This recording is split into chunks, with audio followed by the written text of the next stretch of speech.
صلى الله عليه وسلم يقول في ركوعه وسجوده سبحان اللهم ربنا وبحمدك اللهم اغفر لي سبحان الله بحمده سبحان الله العظيم اللهم صل وسلم وبارك عليه اللهم صل وسلم وبارك عليه.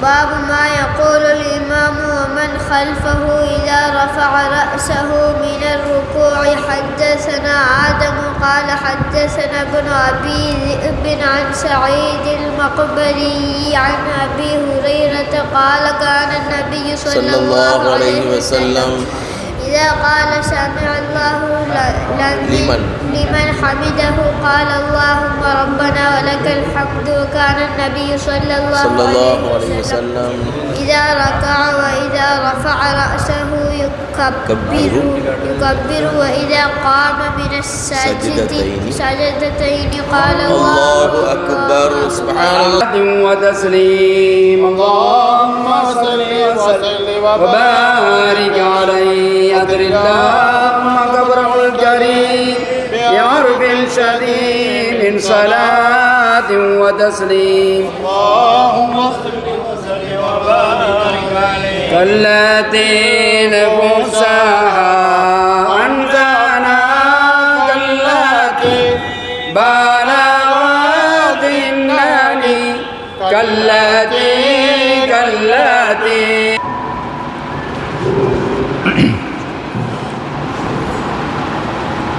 السلام عليكم ورحمة الله وبركاته. كيف ترقى رقيك الأنبياء يا سماء ما طولتها سماء إنما مثل صفاتك للناس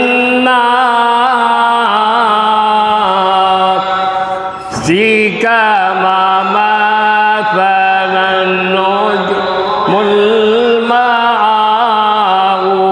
صلوات الكريم شهرا وحولا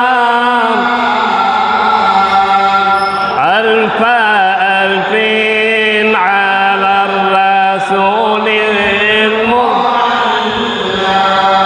أنت مصباح كل فضل فما تهدر إلا عن ضوئك الضواء لم تزل في ضمائر الكون تختار لك الأمهات والآباء صلوات الكريم شهرا وحولا ألف على الرسول المعلم.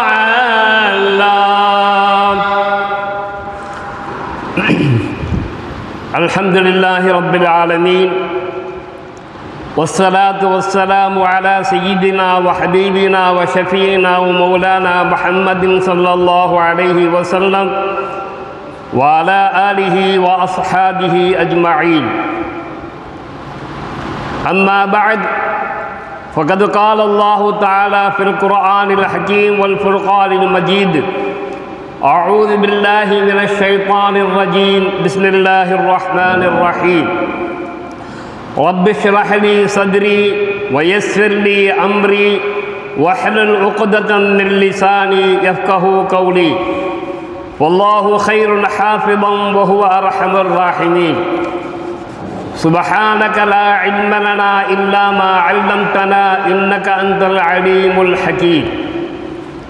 الصلاة والسلام عليك يا سيدي يا رسول الله خذ بيدي قلت حيلتي أدركني رضينا بالله ربا وبالإسلام دينا وبمحمد صلى الله عليه وسلم نبيا ورسولا.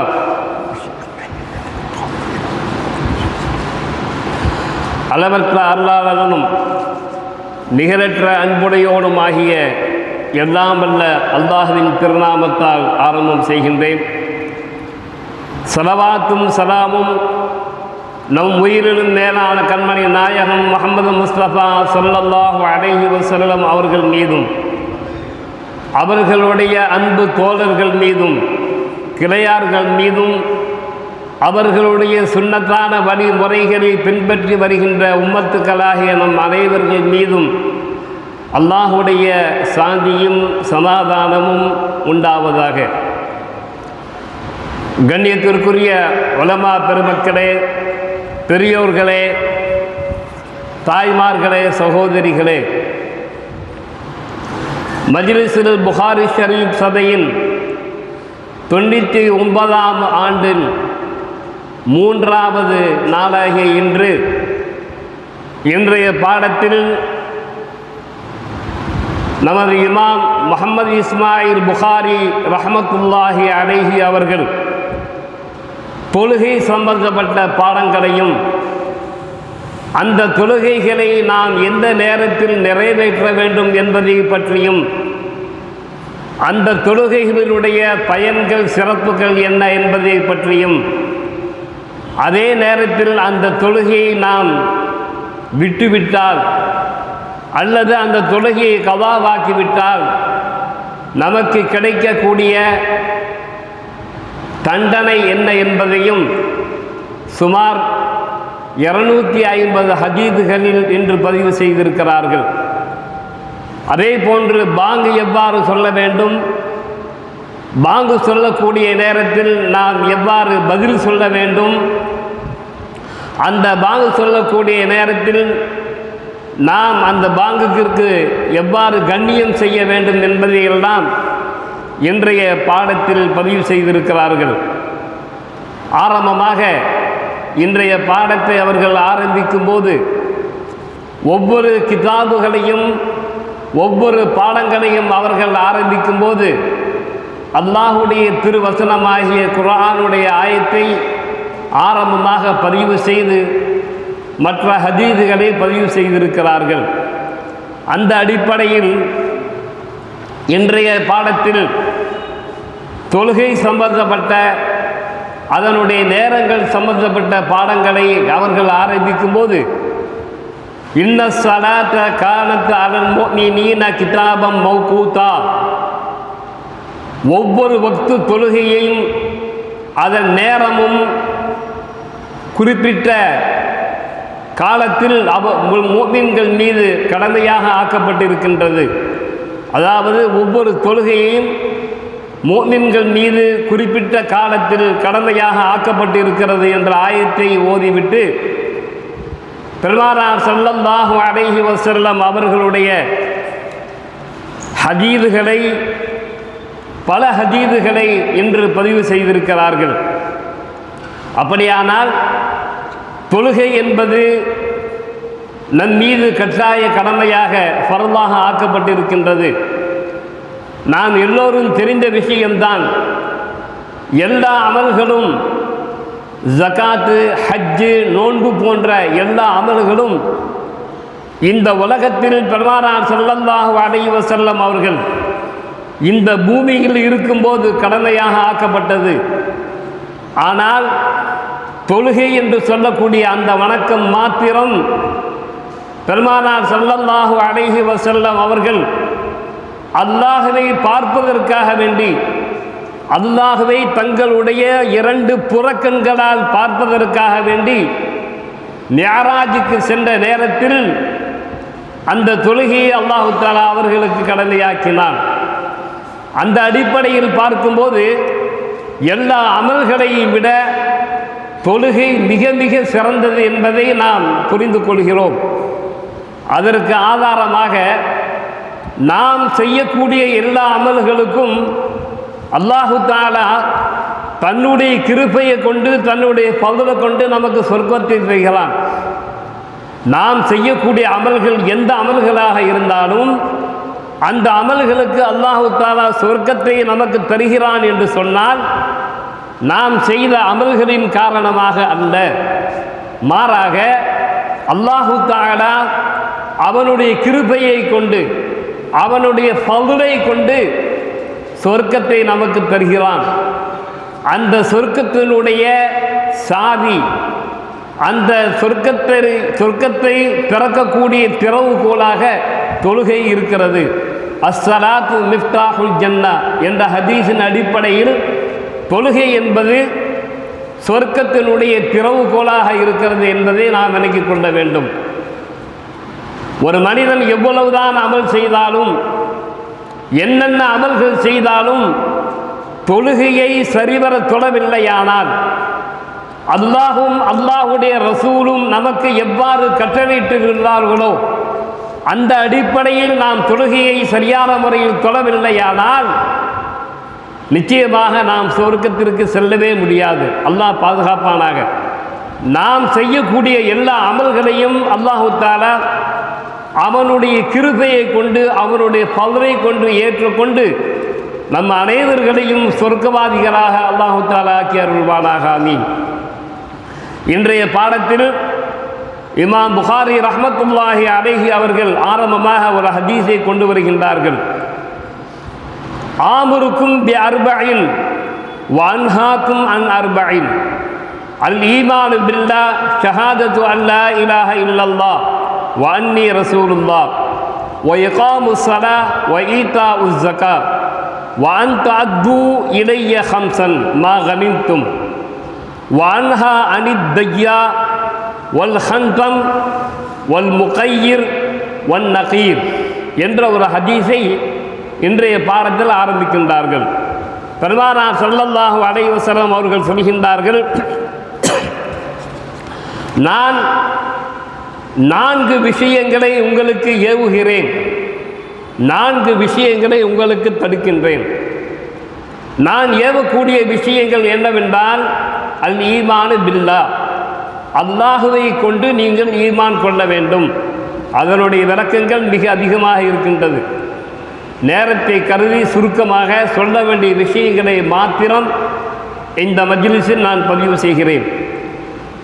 ஈமானு பில்லாஹ், அல்லாஹுவை கொண்டு நாம் ஈமான் கொள்ள வேண்டும்.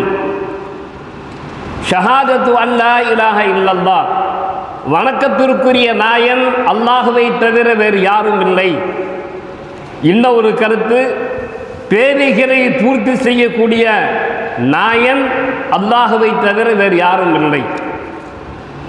வ அன்னி ரசூலுல்லாஹ், நான் அல்லாஹுடைய தூதராக இருக்கிறேன். வ இகாமுஸ் ஸலாஹ், தொழுகையை நீங்கள் நிறைவேற்ற வேண்டும். வ ஈதாஉஸ் ஸகாத், ஜகாத்தை நீங்கள் கொடுக்க வேண்டும். இந்த 4 விஷயங்களையும் அல்லாஹு தஆலா நமக்கு ஏவுகிறார். தடுக்கப்பட்ட 4 விஷயங்கள் என்று சொன்னால், இந்த ஹதீஸை பெருமானார் ஸல்லல்லாஹு அலைஹி வஸல்லம் அவர்கள் சொல்லக்கூடிய சஹாபாக்களுக்கு மத்தியில் சொல்லக்கூடிய காலகட்டத்தில்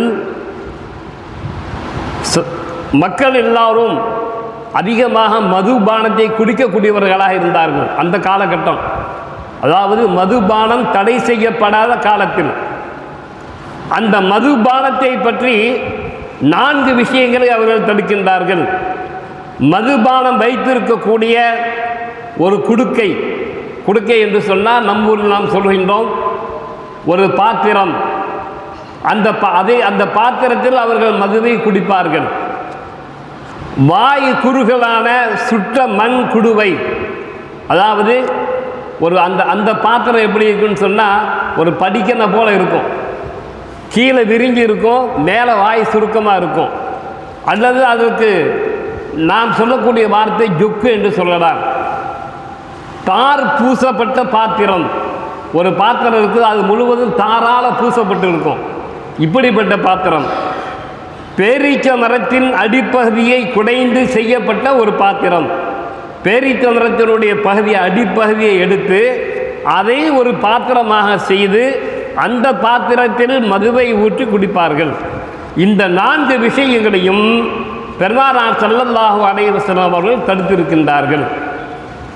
இந்த 4 விஷயங்களையும் தொழுகை சம்பந்தப்பட்ட பாடத்தில் கொண்டு வந்து 4 விஷயங்களை உங்களுக்கு நான் ஏவுகிறேன், 4 விஷயங்களை உங்களுக்கு நான் தடுக்கின்றேன் என்று சொல்லிவிட்டு இந்த தடுக்கப்பட்ட 4 விஷயங்களும் மது சம்பந்தப்பட்ட, மது ஹராமாக்கப்பட்ட விஷயங்களை பற்றி பெருமானார் ஸல்லல்லாஹு அலைஹி வஸல்லம் அவர்கள் நமக்கு எடுத்து தந்திருக்கின்றார்கள். அந்த அடிப்படையில் அந்த காலத்தில் மது என்பது, அதை குடிப்பது என்பது மிக சர்வசாதாரணமாக நடைபெற்ற ஒரு பானம், மிக சர்வசாதாரணமாக செய்யப்பட்ட ஒரு செயல்.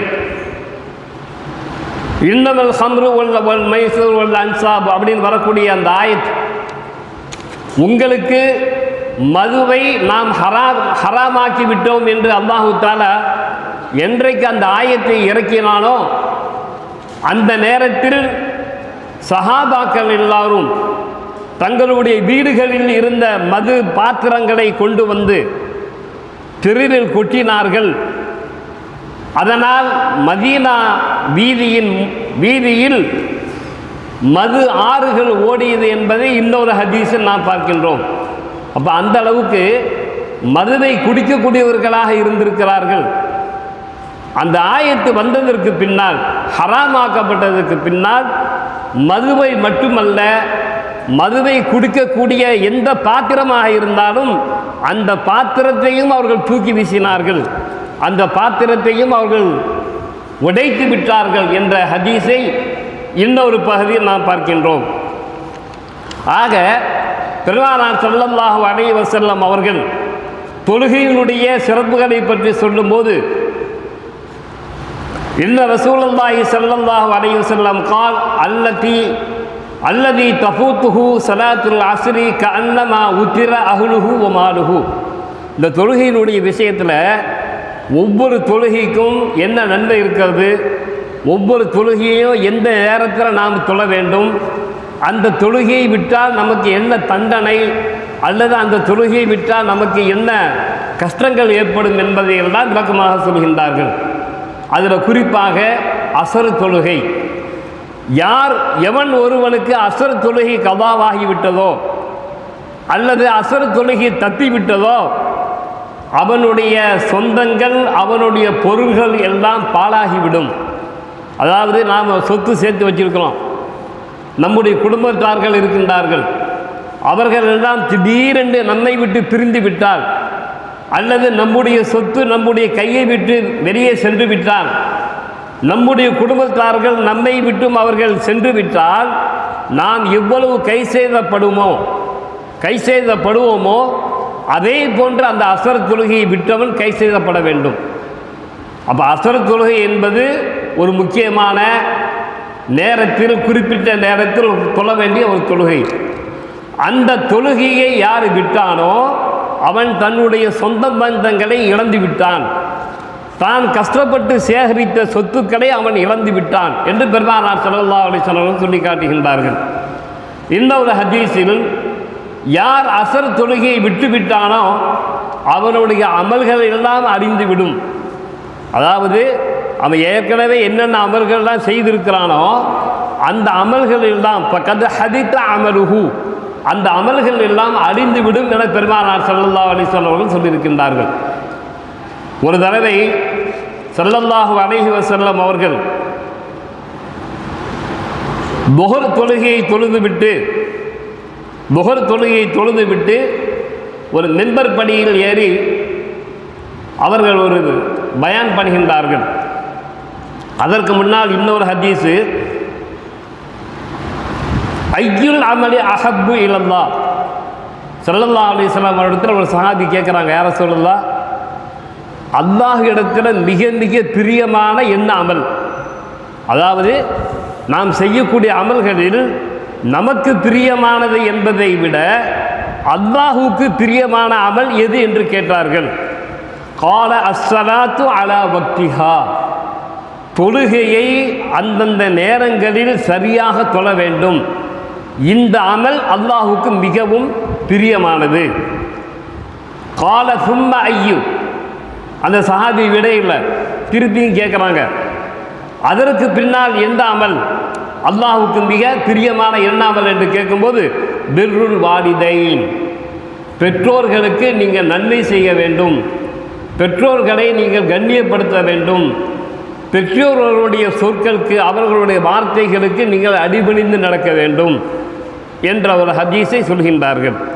இப்போ இந்த காலகட்டத்தில் நம்ம பார்க்குறோம், நம்முடைய பிள்ளைகள் எல்லாம் பெற்றோர்களுடைய சொல்லை விட்டு நின்று விட்டார்கள். பெற்றோர்கள் என்ன சொன்னாலும் சரி அதை கேட்குறதே இல்லை. அப்படிப்பட்ட ஒரு காலத்தில் தான் வாழ்ந்து கொண்டு இருக்கிறோம். இப்போ அதுக்கு நேர் மாற்றமாக பிள்ளைகள் என்ன சொல்கின்றார்களோ அதே பெற்றோர்கள் கேட்கக்கூடிய ஒரு சூழ்நிலையாக மாறிவிட்டது. அது எந்த விஷயமாக இருந்தாலும் சரிதான், ஓதக்கூடிய விஷயமாக இருந்தாலும் சரி, அல்லது படிக்கக்கூடிய விஷயமாக இருந்தாலும் சரி, அல்லது வேறு எந்த அமல்கள் சம்பந்தப்பட்ட விஷயங்களாக இருந்தாலும் சரி, அல்லது வாழ்க்கை சம்பந்தப்பட்ட விஷயங்களாக இருந்தாலும் சரி, பெற்றோர்கள் சொல்வதை கேட்கக்கூடிய மாணவர்கள், குழந்தைகள், பிள்ளைகள் மிக சொற்பமானவர்கள். அதற்கு நேர் மாற்றமாக குழந்தைகள், பிள்ளைகள் சொல்லக்கூடிய செய்திகளை கேட்கக்கூடிய பெற்றோர்களாக நாம் மாறிவிட்டோம். ஆனால் ஹதீஸ் என்பது பெற்றோர்களுக்கு நன்மை செய்ய வேண்டும், அவர்களுக்கு கட்டுப்பட வேண்டும் என்பதை பெருமானார் ஸல்லல்லாஹு அலைஹி வஸல்லம் அவர்கள் வலியுறுத்தி சொல்கின்றார்கள். பின்பு என்ன அமல் என்று கேட்கும்போது அல் ஜிஹாது ஃபீ சபீலில்லாஹ், அல்லாஹுடைய பாதையில் ஜிஹாது செய்ய வேண்டும் என்று பெருமானார் ஸல்லல்லாஹு அலைஹி வஸல்லம் சொல்கிறாங்க. அப்போ அல்லாஹ்விடத்தில் மிக மிக விருப்பமான ஒரு அமல் இருக்கிறது என்று சொன்னால் தொழுகையை அந்த நேரத்தில், குறிப்பிட்ட நேரத்தில் தொழ வேண்டும், பெற்றோர்களை கண்ணியப்படுத்த வேண்டும், அவர்களுடைய சொற்களுக்கு நாம் மரியாதை செய்ய வேண்டும், மார்க்க யுத்தத்தில் கலந்து கொள்ள வேண்டும். இந்த 3 விஷயங்களும் ஸல்லல்லாஹு அலைஹி வஸல்லம் சொல்கிறாங்க அல்லாஹுக்கு மிக மிக பிரியமானது. அடுத்தது, ஒரு தடவை பெருமானார் ஸல்லல்லாஹு அலைஹி வஸல்லம் அவர்கள் புஹர் தொழுகையை தொழுது விட்டு, அதாவது சூரியன் சாஞ்சதுக்கு பின்னாடி, புஹர் தொழுகை எப்போது தொழுதுன்னு சொன்னால் நடுவானத்தில் இருக்கக்கூடிய சூரியன் நேருக்கு பக்கமாக கொஞ்சம் சாய்ந்ததற்கு பின்னால் புஹருடைய வக்து வருகின்றது. நடுவானத்தில் இருக்கக்கூடிய சூரியன் கொஞ்சம் சாய்ந்து விட்டால் புஹருடைய வக்து ஆரம்பமாகின்றது. அந்த சூரியன் சாய்ந்ததற்கு பின்னால், சற்று நிறைய இல்லை, கொஞ்சம் சாய்ந்ததற்கு பின்னாடி புஹர் தொழுகை அவர்கள் தொழுதார்கள்.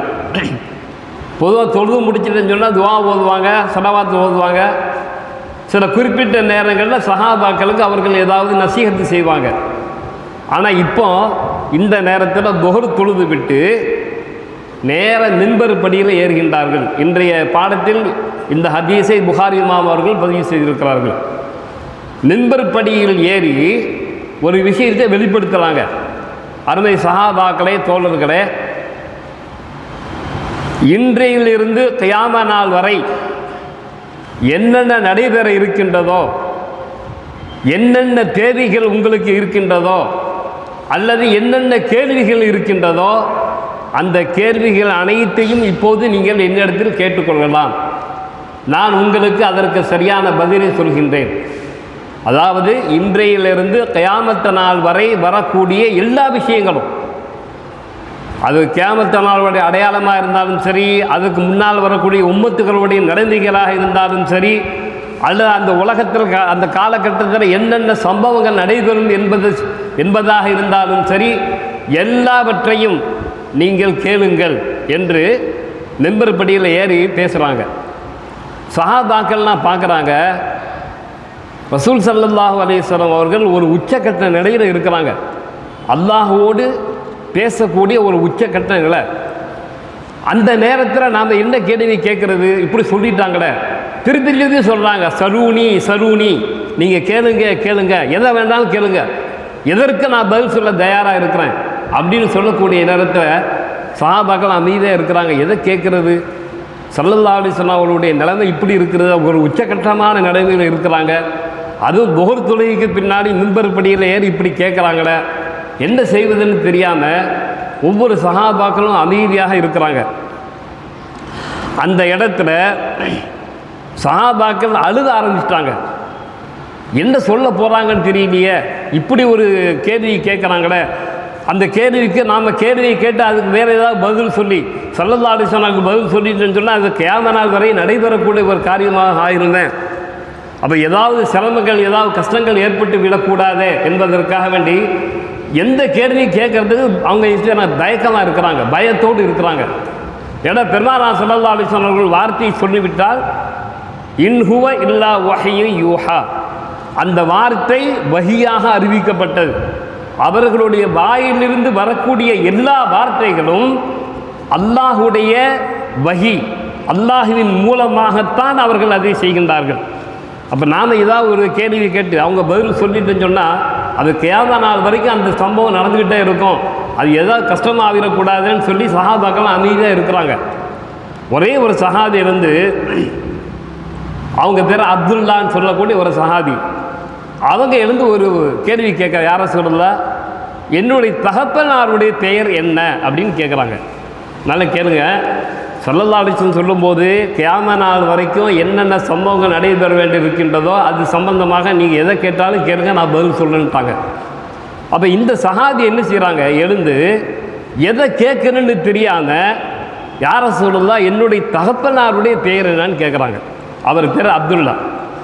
உடனே ஸல்லல்லாஹு அலைஹி வஸல்லம் சொல்கிறாங்க, உன்னுடைய தகப்பனார் பேர் ஹுதாஃபா. அப்போ அவரோட தகப்பனார் பேர் ஹுதாஃபா தான். அவங்க சொல்லிட்டாங்க. இப்போ இந்த சஹாபி எதுக்காக வேண்டி இந்த கேள்வி கேட்குறாங்கன்னு சொன்னால், பெருமானார் ஸல்லல்லாஹு அலைஹி வஸல்லம் அவர்கள் உச்சக்கட்டமான ஒரு நிலையில் இருக்கிறாங்க. அல்லாஹ்வோடு பேசக்கூடிய ஒரு உச்சக்கட்டமான நிலையில் இந்த நேரத்தில் நாம் ஏதாவது கேட்டு வேறு அவர் பதில் சொல்லிட்டேன்னு சொன்னால் ஏதாவது சிரமங்கள் ஏற்பட்டு விடக்கூடாது என்பதற்காக வேண்டி தன் தகப்பனார் பேர் கேட்குறாங்க. இப்போ உதாரணத்துக்கு சொல்கிறதா இருந்தால், ஒரு ஆடின், ஒரு மார்க்க அறிஞர் அல்லது ஒரு பெரிய மகான் மக்களுக்கு மத்தியில் பேசிக்கிட்டே இருக்கிறாங்க. மார்க்க சம்மந்தப்பட்ட கியாமத் நாள் சம்மந்தப்பட்ட ஏதாவது கேள்வியை கேளுங்கன்னு அவங்க கேட்டேன்னு சொன்னால் அவங்க இருக்கிறவங்க என்ன செய்வாங்க, அவங்களுக்கு தெரிஞ்ச ஏதாவது கேள்வி கேட்பாங்க. மார்க்க சம்மந்தப்பட்ட கேள்விகளோ அல்லது ஃபிக்ஹ் சம்மந்தப்பட்ட கேள்விகள் அல்லது நமக்கு எழுந்திருக்கக்கூடிய சந்தேகங்கள், இதை பற்றி ஏதாவது கேட்கலாம். என் வாப்பா பேர் என்னன்னு யாராவது கேட்பாங்களா? என்னுடைய வாப்பாவுடைய பேர் என்னன்னு யாராவது கேட்பாங்களான்னு கேட்டால் கேட்க மாட்டாங்க. ஏன்னா அது அந்த கேள்வி கேட்கக்கூடிய சூழ்நிலை நேரம் அது அல்ல. ஆனால் இந்த இடத்துல அந்த சஹாபி அந்த கேள்வி கேட்குறாங்க. ஏன் கேட்குறாங்கன்னு சொன்னால், ஸல்லல்லாஹு அலைஹி வஸல்லம் உச்சக்கட்டமான நிலையில் இருக்கிறாங்க. இப்படி ஒரு கேள்வி கேட்டதுக்கு பின்னாடியாவது அவங்க கொஞ்சம் கீழே இறங்கி வந்துடுவாங்க, அதுக்கு பின்னாடி நம்ம தேவையான கேள்வியை கேட்கலாம் அப்படின்ட்டு ஒரு எண்ணத்தில் தான் கேட்குறாங்க. அப்போ அது கேள்விக்கு பதில் சொன்னதுக்கு பின்னாடி இப்பவும் சொல்கிறாங்க, சலூனி கேளுங்க, ஏதாவது கேளுங்கன்னு சொல்லி சொல்கிறாங்க. சஹாபாக்கள் நிசப்தமாக இருக்கிறாங்க. யார் போய் கேட்குறது, யார் முன்னெடுத்து கேள்வி கேட்குறது? எல்லாரும் பயத்தில் உட்காந்துட்டு இருக்காங்க, அழுது கொண்டு இருக்கிறாங்க. ஏன்னா இப்படி ஒரு சம்பவம், இப்படி ஒரு செய்தியை ஸல்லல்லாஹு அலைஹி வஸல்லம் அவர்கள் இதுக்கு முன்னாடி செய்தது இல்லை.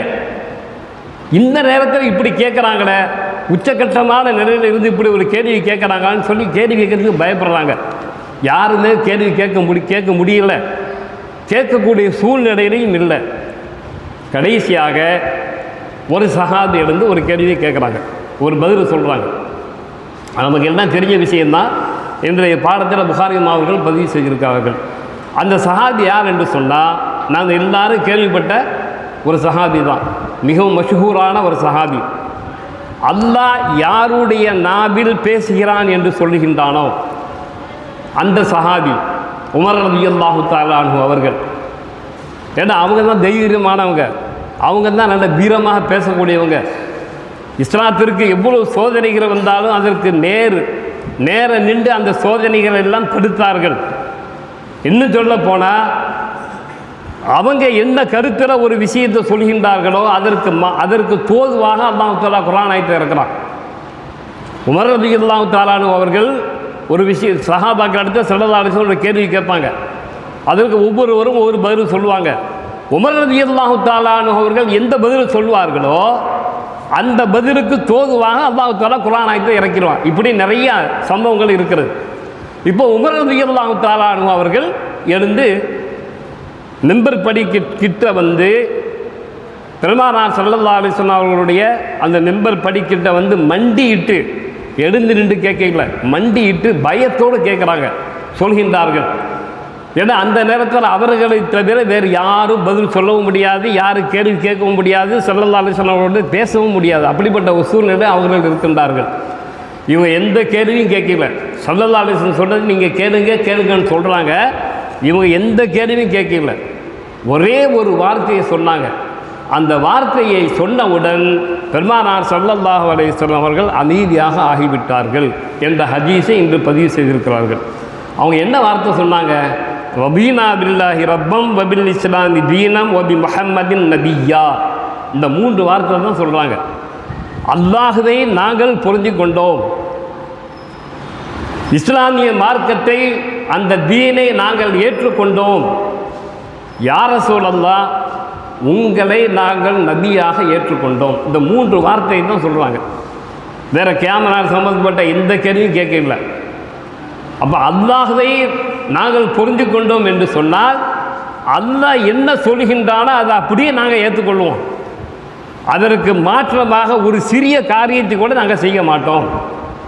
இரண்டாவது, இந்த இஸ்லாமிய மார்க்கத்தை மார்க்கமாக தீனாக நாங்கள் ஏற்றுக்கொள்கின்றோம். இந்த மார்க்கத்தில் என்ன சொல்லப்படுகின்றதோ அதை அனைத்தையும் நாங்கள் சரியான முறையில் எடுத்து அமல் செய்வோம். மூன்றாவது, உங்களை நபியாக ஏற்றுக்கொண்டோம். உங்களை நபியாக நாங்கள் ஏற்றுக்கொண்டோம் என்று சொன்னால் நீங்கள் என்ன சொன்னீங்களோ அதை அப்படியே ஏற்றுக்கொள்ளக்கூடிய மனப்பான்மையோடு நாங்கள் இருக்கின்றோம். ஏன், எதுக்கு, எப்படி, எந்த கேள்வியும் கேட்க மாட்டோம். நீங்கள் என்ன சொன்னாலும் சரி, அந்த கேள்விக்கு நான் அந்த உங்களுடைய நீங்கள் சொல்லக்கூடிய அந்த வார்த்தைக்கு நாங்கள் கட்டுப்பட்டு நடக்கிறோம். இந்த 3 வார்த்தையை தான் சொன்னாங்க. ஸல்லல்லாஹு அலைஹி வஸல்லம் அவர்கள் அமைதியாக ஆகிவிட்டார்கள். அப்போ சொல்லிவிட்டு அது இந்த சம்பவம் நடக்கும்போது மதீனாவில் கடுமையான கோடை காலம், உஷ்ண காலம், வெயில் பயங்கரமாக அடிக்குது. அந்த நேரத்தில் தான் இந்த சம்பவம் நடைபெறுகின்றது. சும்ம கால உரிமத் அடையல் ஜன்னத்து ஒன்னார் ஃபி உருதி ஹாதல் ஹாயித். அந்த ஸல்லல்லாஹு அலைஹி வஸல்லம் அவர்கள் அமைதியானதுக்கு பின்னாடி ஒரு விஷயத்தை சொல்கிறாங்க. இப்போ இந்த நேரத்தில் எனக்கு சுவர்க்கத்தையும் நரகத்தையும் காட்டப்படுகின்றது. இந்த பக்கத்தில் சுவர் இருக்குது பாருங்கள், அந்த சுவத்துக்கு பின்னாடி சொர்க்கத்தையும் நரகத்தையும் எனக்கு காண்பிக்கப்படுகின்றது. இன்னொரு விஷயத்தை சொல்லியிருக்கிறாங்க, கோடை காலம் என்பது வெப்பம் அதிகமாக இருந்தால் நரகம் ஒரு மூச்சு விடுகின்றது. வருஷத்தில் 2 தடவை நரகம் மூச்சு விடுறது. அது கோடை காலத்தில். அந்த கோடை காலத்தில் நரகம் விடக்கூடிய அந்த மூச்சினுடைய அசர், அதனுடைய தன்மை தான் இந்த முழு உலகமும் கோடை காலமாக இருக்கிறது. அப்போ ஸல்லல்லாஹு அலைஹி வஸல்லம் இடத்துல சொர்க்கத்தையும் நரகத்தையும் நேரடியாக காண்பிக்கப்படுகின்றது. நேரடியாக பார்க்குறாங்க. அவங்க எப்படி பார்த்தாங்க, எப்படி முடியும், அந்த சிந்தனையே நமக்கு வரக்கூடாது. அவங்க சொன்னாங்கன்னா அப்படியே ஏற்றுக்கொள்கிறாங்க, அவ்வளோதான். நரகம் எங்கே இருக்குது, சொர்க்கம் எங்கே இருக்குது, அதனுடைய அளவு என்ன, அதனுடைய தன்மைகள் என்ன, அதை இந்த கண்ணு கொண்டு அங்கே பார்க்க முடியுமா, அதெல்லாம் அந்த கேள்வியெல்லாம் நம்மை போன்றவர்களுக்கு பெருமானார் ஸல்லல்லாஹு அலைஹி வஸல்லம் அவர்கள் என்ன சொன்னார்களோ அதை அப்படியே ஏற்றுக்கொள்ள வேண்டும். அப்போ நரகத்தையும் காட்டப்படுகின்றது, சொர்க்கத்தையும் காட்டப்படுகின்றது. அந்த நரகம் விடக்கூடிய மூச்சை கூட நான் என்ன செய்ய உணர்கிறேன் அப்படின்னு சொல்லிட்டு இந்த ஹதீஸை சொல்றது காரணம் என்னன்னு சொன்னால், தொழுகையை விடக்கூடியவர்களுக்கு என்ன தண்டனை இருக்கிறது என்பதை சுட்டி காட்டுகின்றார்கள்.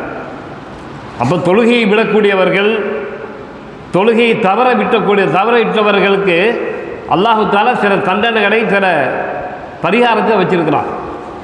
ஆனால் நாம் செய்த அந்த தவறுகளுக்கு அல்லாஹ்விடத்தில் நாம் தௌபா செய்து பாவ மன்னிப்பு கேட்டு சரியான முறையில் தொழுகையை நாம் சரியான நேரத்தில் தொழுதால் நிச்சயமாக அல்லாஹ் தஆலா பாவத்தை மன்னிக்கக்கூடியவனாக இருக்கிறான். இன்னொரு இடத்துல பெருமானார் ஸல்லல்லாஹு அலைஹி வஸல்லம் சொல்கிறாங்க, ஒரு தடவை இரவு நேரத்தில் எல்லா சஹாபாக்களையும் பக்கத்தில் உட்கார வைத்து சந்திரன் பௌர்ணமி 14 அன்று சந்திரன் எப்படி தெரியுமோ அந்த சந்திரனை பார்த்து ஸல்லல்லாஹு அலைஹி வஸல்லம் சொல்கிறாங்க, இந்த சந்திரனை, பௌர்ணமியாக இருக்கக்கூடிய இந்த பரிபூரணமான சந்திரனை நீங்கள் எப்படி பார்க்குறீங்க, எவ்வளோ முழுமையாக இருக்கக்கூடிய அந்த சந்திரனை, எவ்வளோ அழகாக இருக்கக்கூடிய அந்த சந்திரனை எந்த திரையும் இல்லாமல் இப்போது எப்படி நீங்கள் பார்க்கின்றீர்களோ அதே போன்று நாளைய கயாம நாளில் அல்லாஹுவை நீங்கள் பார்த்தீர்கள். அப்படி நீங்கள் பார்க்கக்கூடிய நேரத்தில் அல்லாஹு தஆலா உங்களுக்கு மிக ஒளிவாக தெரிவான். அதனால் அதை சொல்லிட்டு நீங்கள் 2 வக்து தொழுகையை தவற விடாதீர்கள். கபல துலூஇ ஷம்ஸி வ கபல குரூபிஹா, அதாவது சூரியன் உதயமாகிறதுக்கு முன்னாடி தொழக்கூடிய தொழுகையையும் சூரியன் மறையக்கூடிய நேரத்தில் தொழக்கூடிய தொழுகையையும் நீங்கள் விட்டு விடாதீர்கள். அப்படின்னா ஒன்று சுபஹ் தொழுகை, இன்னொன்று அஸ்ர் தொழுகை. இந்த 2 தொழுகையையும் நீங்கள் விட்டு விடாதீர்கள். பொதுவாக ஹதீஸில் எப்படி வருதுன்னு சொன்னால், தொழுகையினுடைய நேரங்கள்னா சூரியனை வச்சு தான் சொல்கிறாங்க. சூரியன் எப்போ உதயமாகும் அதுக்கு முன்னாடி சுபஹ் தொழுகை, அப்புறம் சூரியன் நடுவானத்திலிருந்து எப்படி சாய்கின்றதோ அந்த நேரத்தை புஹர் தொழுகை, அது ஒரு குறிப்பிட்ட அளவு சாய்ஞ்சதற்கு பின்னாடி அஸ்ர் தொழுகை, சூரியன் மறைந்ததுக்கு பின்னாடி மக்ரிப் தொழுகை, அதில் இருந்து கொஞ்சம் நேரம் கழித்து சேர்ந்தமான மறைஞ்சதுக்கு பின்னாடி இஷா தொழுகை. இப்படி ஒரு விளக்கத்தை ஹதீஸுகளில் சொல்கின்றார்கள். ஏன்னா அந்த காலத்தில் நாம் அணிந்திருக்கு போய் கடிகாரமோ வாட்சி எதுவுமே கிடையாது. சூரியனை வச்சு தான் நேரத்தை கண்காணித்திருக்கின்றார்கள்.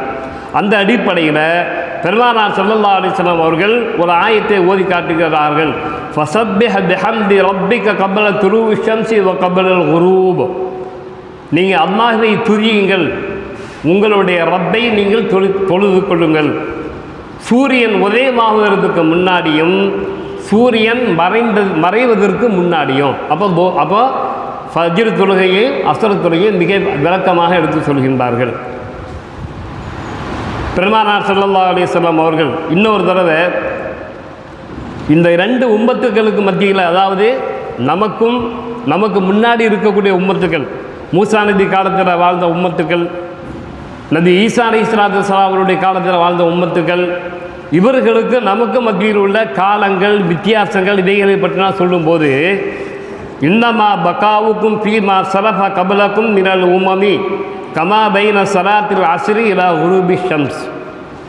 அதாவது அஸ்ர் தொழுகையிலிருந்து சூரியன் அஸ்தமிக்கின்ற வரை எவ்வளவு நேரம் இருக்கின்றதோ அந்த நேரம்தான் நம்முடைய நேரம். அதாவது அந்த அவ்வளவு குறுகிய காலகட்டத்தில் நாம் இருக்கிறோம். கியாமத்தினால் நெருங்கக்கூடிய அந்த குறுகிய காலகட்டத்தில் நாம் இருக்கிறோம் என்பதை சுட்டி காட்டுவதற்காக இப்படி சொல்கிறாங்க. சொல்லிட்டு தௌராத்து வேதம் கொடுக்கப்பட்டவர்கள் அல்லாஹு தஆலா அவர்களுக்கு ஒரு அமலை செய்யபடி சொல்கிறான். ஒரு காரியத்தை நல்ல அமலை செய்யபடி அல்லாஹ் கட்டளை இருக்கின்றான். அவங்க என்ன செய்கிறாங்க, காலையில் இருந்து சூரியன் நடுவானத்திற்கு வருகின்ற வரை அந்த அமலை செய்கிறாங்க, அந்த வேலைகளை செய்கிறாங்க. யார்? தௌராத்து கொடுக்கப்பட்ட யகூதிகள், தௌராத்து கொடுக்கப்பட்ட யூதர்கள், நம்முடைய பாஷையில் சொல்கிறாங்க யூதர்கள், யகூதிகள். அப்போ அவங்களையும் இஸ்லாத்தை ஏற்றுக்கொண்டிருக்காங்க. அஹ்லுல் கிதாப் இஸ்லாத்தை ஏற்றுக்கொண்டிருக்கின்றார்கள். மூசா அலைஹிஸ்ஸலாத்து வஸ்ஸலாம் அவர்களை நபியாக ஏற்றுக்கொண்டிருக்கின்றாங்க. அவங்களுக்கு அல்லாஹ் தஆலா ஒரு அமலை செய்யபடி சொல்கிறான். ஆனால் அந்த அமல் எப்படி இருக்கணும்னு சொன்னால், காலையில் சூரியன் உதயமானதுக்கு பின்னாடி அந்த வேலையை செய்யணும், சூரியன் நடுவானத்திற்கு வருகின்ற வரை அந்த வேலையை செய்து முடிக்கணும். இது அவங்களுக்கு கொடுக்கப்பட்ட நேரம், அதில் அவர்கள் அமல் செய்யணும். இரண்டாவதாக இஞ்சில் வேதம் கொடுக்கப்பட்டவர்கள், அல்லது ஈசா அலைஹிஸ்ஸலாத்து வஸ்ஸலாம் அவருடைய உம்மத்துக்கள், அவர்களுக்கு அல்லாஹ் தஆலா ஒரு அமலை கொடுக்குறான். அந்த அமலை செய்வதற்கு ஒரு காலகட்டம் என்ன, அந்த சூரியன் நடுவானத்திலிருந்து லேசாக சாஞ்சதுக்கு பின்னாடியிலிருந்து அஸ்ர் தொழுகையை முடிக்கின்ற வரை, அஸ்ர் நேரம் முடிகின்ற வரை அவர்கள் அமல் செய்ய வேண்டும். சூரியன் நடுவானத்திலிருந்து சாஞ்சதுக்கு பின்னாடி அவங்களுடைய நேரம் ஆரம்பிக்கின்றது. சூரியன் மறைவதற்கு முன்னால் அஸ்ர் தொழுகையை முடித்ததற்கு பின்னாடி அந்த அமலை அவர்கள் செய்து முடிக்க வேண்டும். அடுத்தது பெருமானார் ஸல்லல்லாஹு அலைஹி வஸல்லம் அவருடைய உம்மத்துக்களாக நமக்கு அஸ்ர் தொழுகை முடிந்ததுக்கு பின்னாடி, அஸ்ர் தொழுகை எந்த நேரம் வச்சிருக்கிறோமோ அந்த தொழுகை முடிஞ்சதுக்கு பின்னாடியிலிருந்து அந்த நேரம் ஆரம்பமாகி மக்ரிப் சூரியன் அஸ்தமிக்கின்ற வரை எவ்வளவு நேரம் இருக்கிறதோ அந்த நேரத்தை அமல் செய்ய வேண்டும். இப்போ இதெல்லாம் கணக்கு பண்ணி பார்த்தோன்னு சொன்னால், உம்மத்துக்களாகிய நாம் குறைவான நேரத்தில் அமல் செய்கிறோம். குறிப்பிட்ட நேரம், அந்த நேரத்தை நீங்கள் கணக்கு பண்ணி பார்த்துக்கிடுங்க. குறைவான நேரத்தில் அமல் செய்கிறோம். இரண்டாவதாக, இன்ஜில் வேதம் கொடுக்கப்பட்ட நசாராக்கள், கிறிஸ்தவர்கள் நம்மை விட கொஞ்சம் நேரம் அதிகம் எடுத்து அமல் செய்கின்றார்கள். மூன்றாவதாக, தௌராத் வேதம் கொடுக்கப்பட்டவர்கள் நம்ம 2 பேரை விட கொஞ்சம் அதிகமான நேரம் அமல் செய்கின்றார்கள். அதாவது ஒரு காலகட்டத்தை அல்லாஹ் தஆலா சுட்டி காட்டலாம். சுட்டி காட்டுறதுக்கு பின்னாடி இப்போ அவங்க அமல் செஞ்சுருக்கிறாங்கல்ல, அந்த செய்த அமல்களுக்கு அல்லாஹ் தஆலா கூலியை கொடுக்கணும்.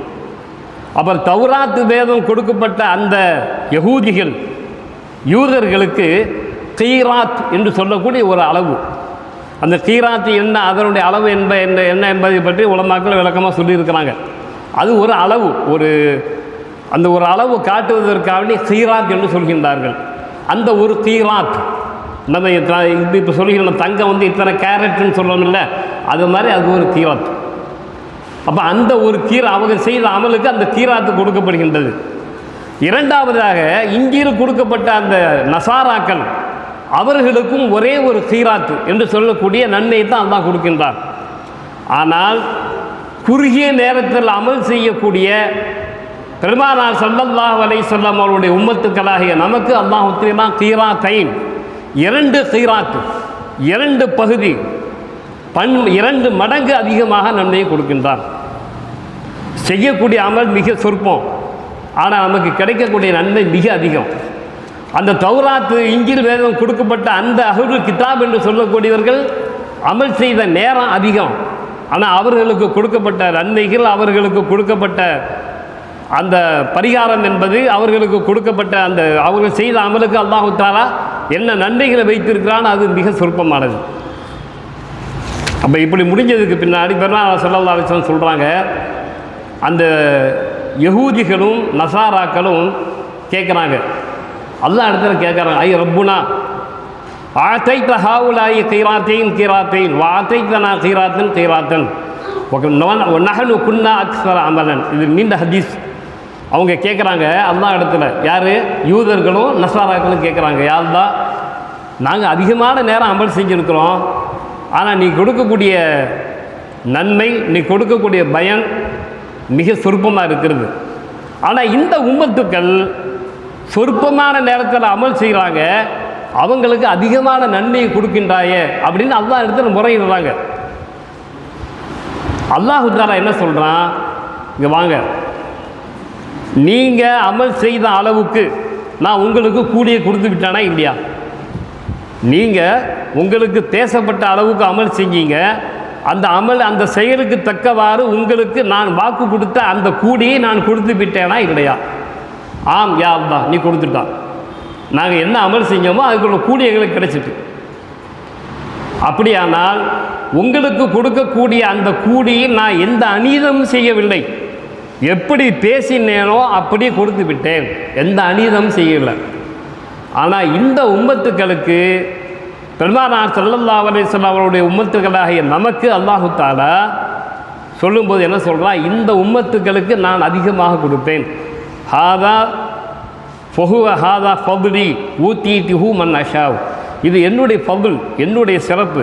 நான் யாருக்கு நாடுகின்றனோ அவர்களுக்கு அதிகமாக கொடுப்பேன். ஆனால் உங்களுக்கு பேசின விஷயத்தை நான் எந்த குறைபாடும் வைக்கல அப்படின்னு சொல்லி முடிச்சிட்டாங்க. பெருமானார் ஸல்லல்லாஹு அலைஹி வஸல்லம் அவர்கள் சொல்லக்கூடிய இந்த ஹதீஸை சற்று நாம் சிந்தித்து பார்க்கணும். இந்த உம்மத்துக்கள் வயதில் மிக குறைந்தவர்கள், 63லேருந்து 70க்குள்ளே தான் வயசு. அதுக்கு மேலே போனோன்னு சொன்னால் அது போனஸ் தான். 70 வயசை தாண்டி போகிறோன்னு சொன்னால் அல்லாஹ்வுடைய ஃபضல். அல்லாஹ் தஆலா நம்ம அனைவர்களுக்கும் நீண்ட ஹயாத்தையும் நல்ல ஆஃபியத்தையும் கூட ஆரோக்கியத்தையும் தந்து நல்ல அமல்கள் செய்யக்கூடிய பாக்கியத்தை தந்துருவானாக. அப்போது நாம் செய்யக்கூடிய அமல்கள் மிக சொற்பமான அமல்கள், ஆனால் அல்லாஹ் கொடுக்கக்கூடிய கூலி மிக அற்புதமான, மிக மிக அளவில்லாத கூலியை அல்லாஹ் கொடுக்குறான். சற்று சிந்தித்து பாருங்கள். பெருமானார் ஸல்லல்லாஹு அலைஹி வஸல்லம் மேராஜுக்கு போனாங்க, 50 வக்து தொழுகை அல்லாஹ் கடமையாக்கினான். அந்த தொழுகையை வாங்கிட்டு வந்துட்டாங்க, மறுக்கையில், ஆரம்பத்தில் மறுக்கையில். இடையில மூசா அலைஹிஸ்ஸலாத்து வஸ்ஸலாம் அவர்கள் குறுக்கிட்டு என்ன செய்கிறாங்க, குறைக்கிறாங்க. ஒரு வேளை மூசா அலைஹிஸ்ஸலாத்து வஸ்ஸலாம் அவர்கள் குறுக்கிடாமல் இருந்து ஸல்லல்லாஹு அலைஹி வஸல்லம் அவர்கள் 50 வக்து தொழுகையை கொண்டு வந்திருந்தால் இந்த உம்மத்துக்களுக்கு 50 வக்து தொழுகை அவர்கள் கொண்டு வந்திருந்தால் நம்முடைய நிலைமை என்ன ஆகும்? ஒரு நாளைக்கு 50 பேரை தொழுகணும்னு சொன்னால் அரை மணி நேரத்துக்கு ஒரு தொழுகையை தொழுதுனா 48 தொழுகை தான் தொழுக முடியும். 48 வக்து 24 மணி நேரத்தில். அப்போ எப்படி சாப்பிட்றது, எப்படி தூங்குறது, எப்படி வியாபாரம் செய்கிறது, மற்ற காரியங்கள் எப்படி செய்கிறது, அதெல்லாம் நமக்கு புரியாத ஒரு விஷயம். அப்போ மூசா அலைஹிஸ்ஸலாத்து வஸ்ஸலாம் அவர்கள் குறுக்கிட்டு நம்முடைய உம்மத்துக்கள் மீது அவர்கள் இறக்கப்பட்டு என்ன செஞ்சாங்க? குறைச்சி 5 வக்தை கொண்டு வந்தாங்க. 5 வக்து கொண்டு வந்ததுக்கு பின்னாடியும் ஸல்லல்லாஹு அலைஹி வஸல்லம் இடத்துல மூசா கேட்குறாங்க, யார சொல்லலாம் அதான் என்ன செஞ்சான்? இப்போ எனக்கு 5 வக்து தொழுகை கடந்தாக்கணும். அப்படியா? திருத்தி நீங்கள் போங்க. ஏன்னா உங்கள் உம்மத்துக்கள் இந்த 5 வேலையை கூட சரியாக தொழ மாட்டாங்க. இந்த 5 வக்தை கூட சரியான முறையில் தொழக மாட்டார்கள். நீங்கள் திருப்பி போய் அல்லாட்ட கேளுங்க அப்படின்னு ஸல்லல்லாஹு அலைஹி வஸல்லம் அவர்கள் திருப்பி அனுப்புகின்றார்கள். ஸல்லல்லாஹு அலைஹி வஸல்லம் சொன்னாங்க, இதுக்கு மேலே நான் போக மாட்டேன், எனக்கு வெக்கமாக இருக்குதுன்னு சொல்லிட்டாங்க. அப்போ மூசா அலைஹிஸ்ஸலாத்து வஸ்ஸலாம் அவர்கள் இந்த உம்மத்துக்களாக நம்மை பற்றி நன்றாக தெரிந்து வச்சிருக்கிறாங்க. இப்போ இந்த 5 வக்து தொழுகை இருக்குத, இந்த 5 வக்து தொழுகையையும் பள்ளியில் வந்து தொழக்கூடியவர்கள் இத்தனை பேர் இருக்கிறாங்க. அவங்க மகனால் பார்த்துக்கிற வேண்டியது தான். பள்ளியில் தொழக்கூடியவர்கள் எவ்வளோ பேர் இருக்கிறாங்க, வீட்டில் தொழக்கூடியவர்கள், நேரம் காலம் கடந்து தொழக்கூடியவர்கள் இப்படி இருக்கிறாங்க. இப்போ எல்லா பள்ளிகளையும் நாம் பார்க்குறோம். குறிப்பிட்ட சில மனிதர்கள் மாத்திரம், வயசானவங்க, கொஞ்சம் வாலிபர்கள் சரியான முறையில் அந்தந்த வக்துக்கு வந்து பள்ளியில் தொழுகிறாங்க. அதிகமான மக்கள், அது வாலிபர்களாக இருந்தாலும் சரி, இளைஞர்களாக இருந்தாலும் சரி, மாணவர்களாக இருந்தாலும் சரி, பள்ளியினுடைய தொடர்புட்டு அப்படியே வெளியில் போயிட்டாங்க. இந்த தொடர்பே கிடையாது. பள்ளியில் வந்து தொழுகிறது அவங்களுக்கு அந்த வாய்ப்பே கிடைக்கல. ஜமாத்தோடு தொழுகிறது எவ்வளோ பெரிய சிறப்பு. அந்த ஜமாத்துக்கு வரக்கூடிய நேரத்தில் அல்லாஹ் தஆலா நமக்கு கொடுக்கக்கூடிய நன்மைகள் என்ன எல்லாம் நம்ம தெரிஞ்சு வச்சுருக்கிறோம். ஆனால் அந்த பள்ளியோடு தொடர்போடு இருக்கக்கூடியவர்கள் எத்தனை பேர்? ஒவ்வொரு பள்ளியிலையும் போய் பாருங்கள், முகரு தொழுகைக்கு 2 சப்பு, அல்லது சில பள்ளியில் போய் பார்த்தீங்கன்னா 3 பேர் 4 பேர், சில பள்ளியில் கொஞ்சம் கூட இருக்கலாம். ஆனால் அதே நேரத்தில் வருஷத்துக்கு 2 தடவை தொழக்கூடிய பெருநாள் தொழுகையில் 1000 பேர் 500 பேர் இருக்கிறோம். அப்போ ஏன் நம்ம பள்ளியுடைய தொடர்பு இல்லாமல் இருக்கிறாங்க நம்முடைய சமுதாய மக்கள் அப்படின்னு சொன்னால், தொழுகையினுடைய சிறப்புகள், தொழுகையினுடைய பல்தலகை பற்றி அவங்க விளங்கவே இல்லை. இப்போ எல்லாரும் எல்லா பக்கத்தும் பள்ளியில் வந்து தொழுவுன்னு யாரும் சொல்ல முடியாது. ஏன்னா அவங்களுக்கு ஒரு வேலை இருக்கும். அந்த வேலைகளை செய்வதற்கான ஒரு இடத்துக்கு போவாங்க, அங்கே போய் தொழுவாங்க, அந்த ஜமாத்தில் கலந்து கொள்ளலாம். எல்லா பக்துக்கும் நீங்கள் பள்ளிக்கு தான் வர வேண்டும் யாரும் சொல்ல மாட்டாங்க. செய்தால் நன்மை, ஜமாத்தோடு தொழுதால் அதிகமான நன்மை. ஆனால் ஒரு குறிப்பிட்ட நேரத்திலாவது ஒவ்வொரு வக்துக்கும் வர முடியாவிட்டாலும் ஒரே தான் ஒரு வக்துக்கு 2 வக்தாவது பள்ளியில் வந்து தொழக்கூடிய ஒரு சூழ்நிலையை வாய்ப்பை நாம் ஏற்படுத்துகிறோமா இல்லையா? பள்ளியினுடைய தொடர்பு இல்லாமல் நிறைய பேர் இருக்கிறாங்க. இவங்களெல்லாம் பயந்து கொள்ள வேண்டும். ஸல்லல்லாஹு அலைஹி வஸல்லம் சொல்கிறாங்க, ஒரு பயங்கரமான ஒரு ஹதீஸை சொல்கிறாங்க, யார் பாங்கு சொல்லி இகாமத்து சொல்லப்பட்டு பள்ளியில் ஜமாத்தோடு தொழுகவில்லையோ, ஆண்களை பார்த்து பள்ளியில் ஜமாத்தோடு தொழுவதற்கு வரவில்லையோ, அவர்களுடைய வீடுகளையும் அவர்களையும் நான் விறகு வைத்து எரித்து சாம்பலாக்க நாடுகிறேன் என்று சொன்னார்கள். நவுதுபில்லாஹ். அந்த சட்டம் மட்டும் நமக்கு பாஸ் ஆகியிருந்தால், பாராளுமன்றத்தில் சட்டசபையில் சட்டங்கள்லாம் பாஸ் பண்ணுற மாதிரி இந்த சட்டத்தை அல்லாஹ் தஆலா நமக்கு கடமையாகி இருந்தால், அப்போ ஒவ்வொரு வக்தும் பள்ளிக்கு போதுன்னு செய்வோம். அப்போ அல்லாஹ் சொல்கிறான், அல்லாஹ்வுடைய ரசூல் சொல்கிறாங்க பள்ளிக்கு வாங்க தொழுவாங்கன்னு சொன்னால் நாம் ஏன் போகிறது இல்லை? ஒவ்வொரு ஜமாத்தில் கிடைக்கக்கூடிய நன்மை என்ன? நீங்கள் எவ்வளோ தான் வீட்டில் தொழுதாலும் ஒரே ஒரு பாக்கியத்தை நீங்கள் அடையவே முடியாது. அந்த பாக்கியம் ஜமாத்தில் மட்டும்தான் கிடைக்கும். நாம் எவ்வளோ தான் தொழுதாலும் சரி, அந்த அமல்களில் எவ்வளோ அமல்கள் செய்தாலும் ஒரே ஒரு பாக்கியத்தை நாம் ஜமாத்து இல்லாமல் தொழுதால் அந்த பாக்கியத்தை அடைய முடியாது. அது என்னன்னு சொன்னால், இமாம் ஃபாத்திஹா சூரா ஓதி ஆமீன் சொல்லும்போது நாமும் ஆமீன் சொல்கிறோம்ல, நாம் சொல்லக்கூடிய நேரத்தில் மலாயிகத்துமார்களும் ஆமீன் சொல்கின்றார்கள். அந்த மலாயிகத்துமார்கள் ஆமீன் சொல்லக்கூடிய நேரத்தில் யாருடைய ஆமீனும் மலாயிகத்துமார்கள் சொல்லக்கூடிய ஆமீனும் ஒன்றாக நேர்பட்டு இருக்கின்றதோ அவர்களுடைய பாவங்களை அல்லாஹ் மன்னிக்கிறான். இந்த பாக்கியம் தொழுகையில் ஜமாத்தில் இல்லைன்னு கிடைக்குமா? அப்போ எத்தனை பேர் இந்த வாய்ப்பை தவற விடுகின்றீர்கள்? ஜமாத்துக்கு வராதவர்கள் ஏதாவது குறிப்பிட்ட நேரமாவது தொழுகைக்கு வரணும். அது யாராக இருந்தாலும் சரி, பெரியவர்களாக இருந்தாலும் சரி, சிறியவர்களாக இருந்தாலும் சரி, மாணவர்களாக இருந்தாலும் சரி, பள்ளியோடு தொடர்போடு இருக்கணும். இதுக்கு தான் இந்த தொழுகை சம்பந்தப்பட்ட விஷயங்களை பெருமானார் ஸல்லல்லாஹு அலைஹி வஸல்லம் இந்த ஹதீஸில் சொல்லி காட்டுறாங்க. நாளைய கியாமத்து நாளையில் 7 நபர்கள் அல்லாஹ்வுடைய அரிசியில் இருக்கிறாங்க. அல்லாஹ்வுடைய அரிசியினுடைய நிழல், வெப்பம் அதிகமாக இருக்கிறது. நரகம் ஒரு மூச்சு விட்டாலே பூமியில் என்ன செய்ய, கோடை காலமாக இருக்குது, நம்மளால் தாங்க முடியல. ஆனால் நரகத்துக்கு பக்கத்தில் இருக்கக்கூடிய மஹ்ஷர் மைதானத்தில் வைத்து அந்த சூரியனுடைய வெப்பம் எவ்வளோ இருக்கும், அதனுடைய கஷ்டங்கள் எவ்வளோ இருக்கும் என்பதையெல்லாம் நாம் தெரிந்திருக்கிறோம். உலமாக்கள் பதில் சொல்லி ஹதீஸ் மூலமாக சொல்லி தந்திருக்கின்றார்கள், நாம் விளங்கி இருக்கிறோம். அவ்வளோ தெரிந்திருந்தோம் அந்த மஹ்ஷர் மைதானத்தில் இருக்கக்கூடிய நேரத்தில் அல்லாஹு தஆலா 7 நபர்களுக்கு மாத்திரம் தன்னுடைய அரிசியினுடைய நிழலை கொடுக்கின்றான். அந்த நிழலில் அவங்க என்ன செய்வாங்க, இழப்பாருவாங்க. அவர்கள் ஒருவர் தான், அது 7 விஷயங்கள் வருது, அதில் ஒருவர் யாருன்னு சொன்னால் அல்லாஹுடைய பள்ளியோடு தொடர்புல இருக்கக்கூடியவர்கள், அதாவது அந்தந்த வக்துக்கு ஜமாத்துக்கு வரக்கூடியவர்கள். இதில் நன்மை ஒரு பக்கம் இருக்க, இன்னொரு நமக்கும் சில பிரயோஜனங்கள் இருக்குது. இப்போ ஒரு மனிதர் வளமாக தொழுவு வர்றாங்க, ஜமாத்துக்கு வர்றாங்க, 2 நாள் வரையில் அல்லது ஒரு நாள் வரையில்னு சொன்னால், ஏன் அந்த மனுஷன் டெய்லி தொழுவு வருவாங்களே, இப்போ ஏன் தொழுவு வரையில், இல்லை அவங்களுக்கு ஏதாவது சுகவீனமாக இருக்குது அப்படியா அப்படின்னு சொல்லி என்ன செய்வாங்க, போய் சுகத்தை விசாரிக்க போவாங்க. அப்படி இன்னொரு மனிதர் அவர் ஏன் வரையில், அவங்க ஏதாவது சொந்த வேலையை வெளியூருக்கு போயிருக்கிறாங்க. இப்படிலாம் நமக்கு தெரிஞ்சு கொள்ள முடியுது, ஒவ்வொருத்தையும் பற்றி நமக்கு தெரிஞ்சு கொள்ள முடியுது. குறிப்பிட்டு சொல்ல வேண்டால் அந்தந்த மஹல்லாவில் உள்ளவர்கள் அந்த மஹல்லாவுடைய ஜமாத்தில் தொழ வேண்டும். சில நேரங்களில் வேலைகள் காரணமாக வெளியில் சென்றாலும் கூட எந்த இடத்துல ஜமாத்து தொழுகை நடைபெறுகின்றதோ அந்த இடத்துல முக்கியத்துவம் கொடுக்கணும்.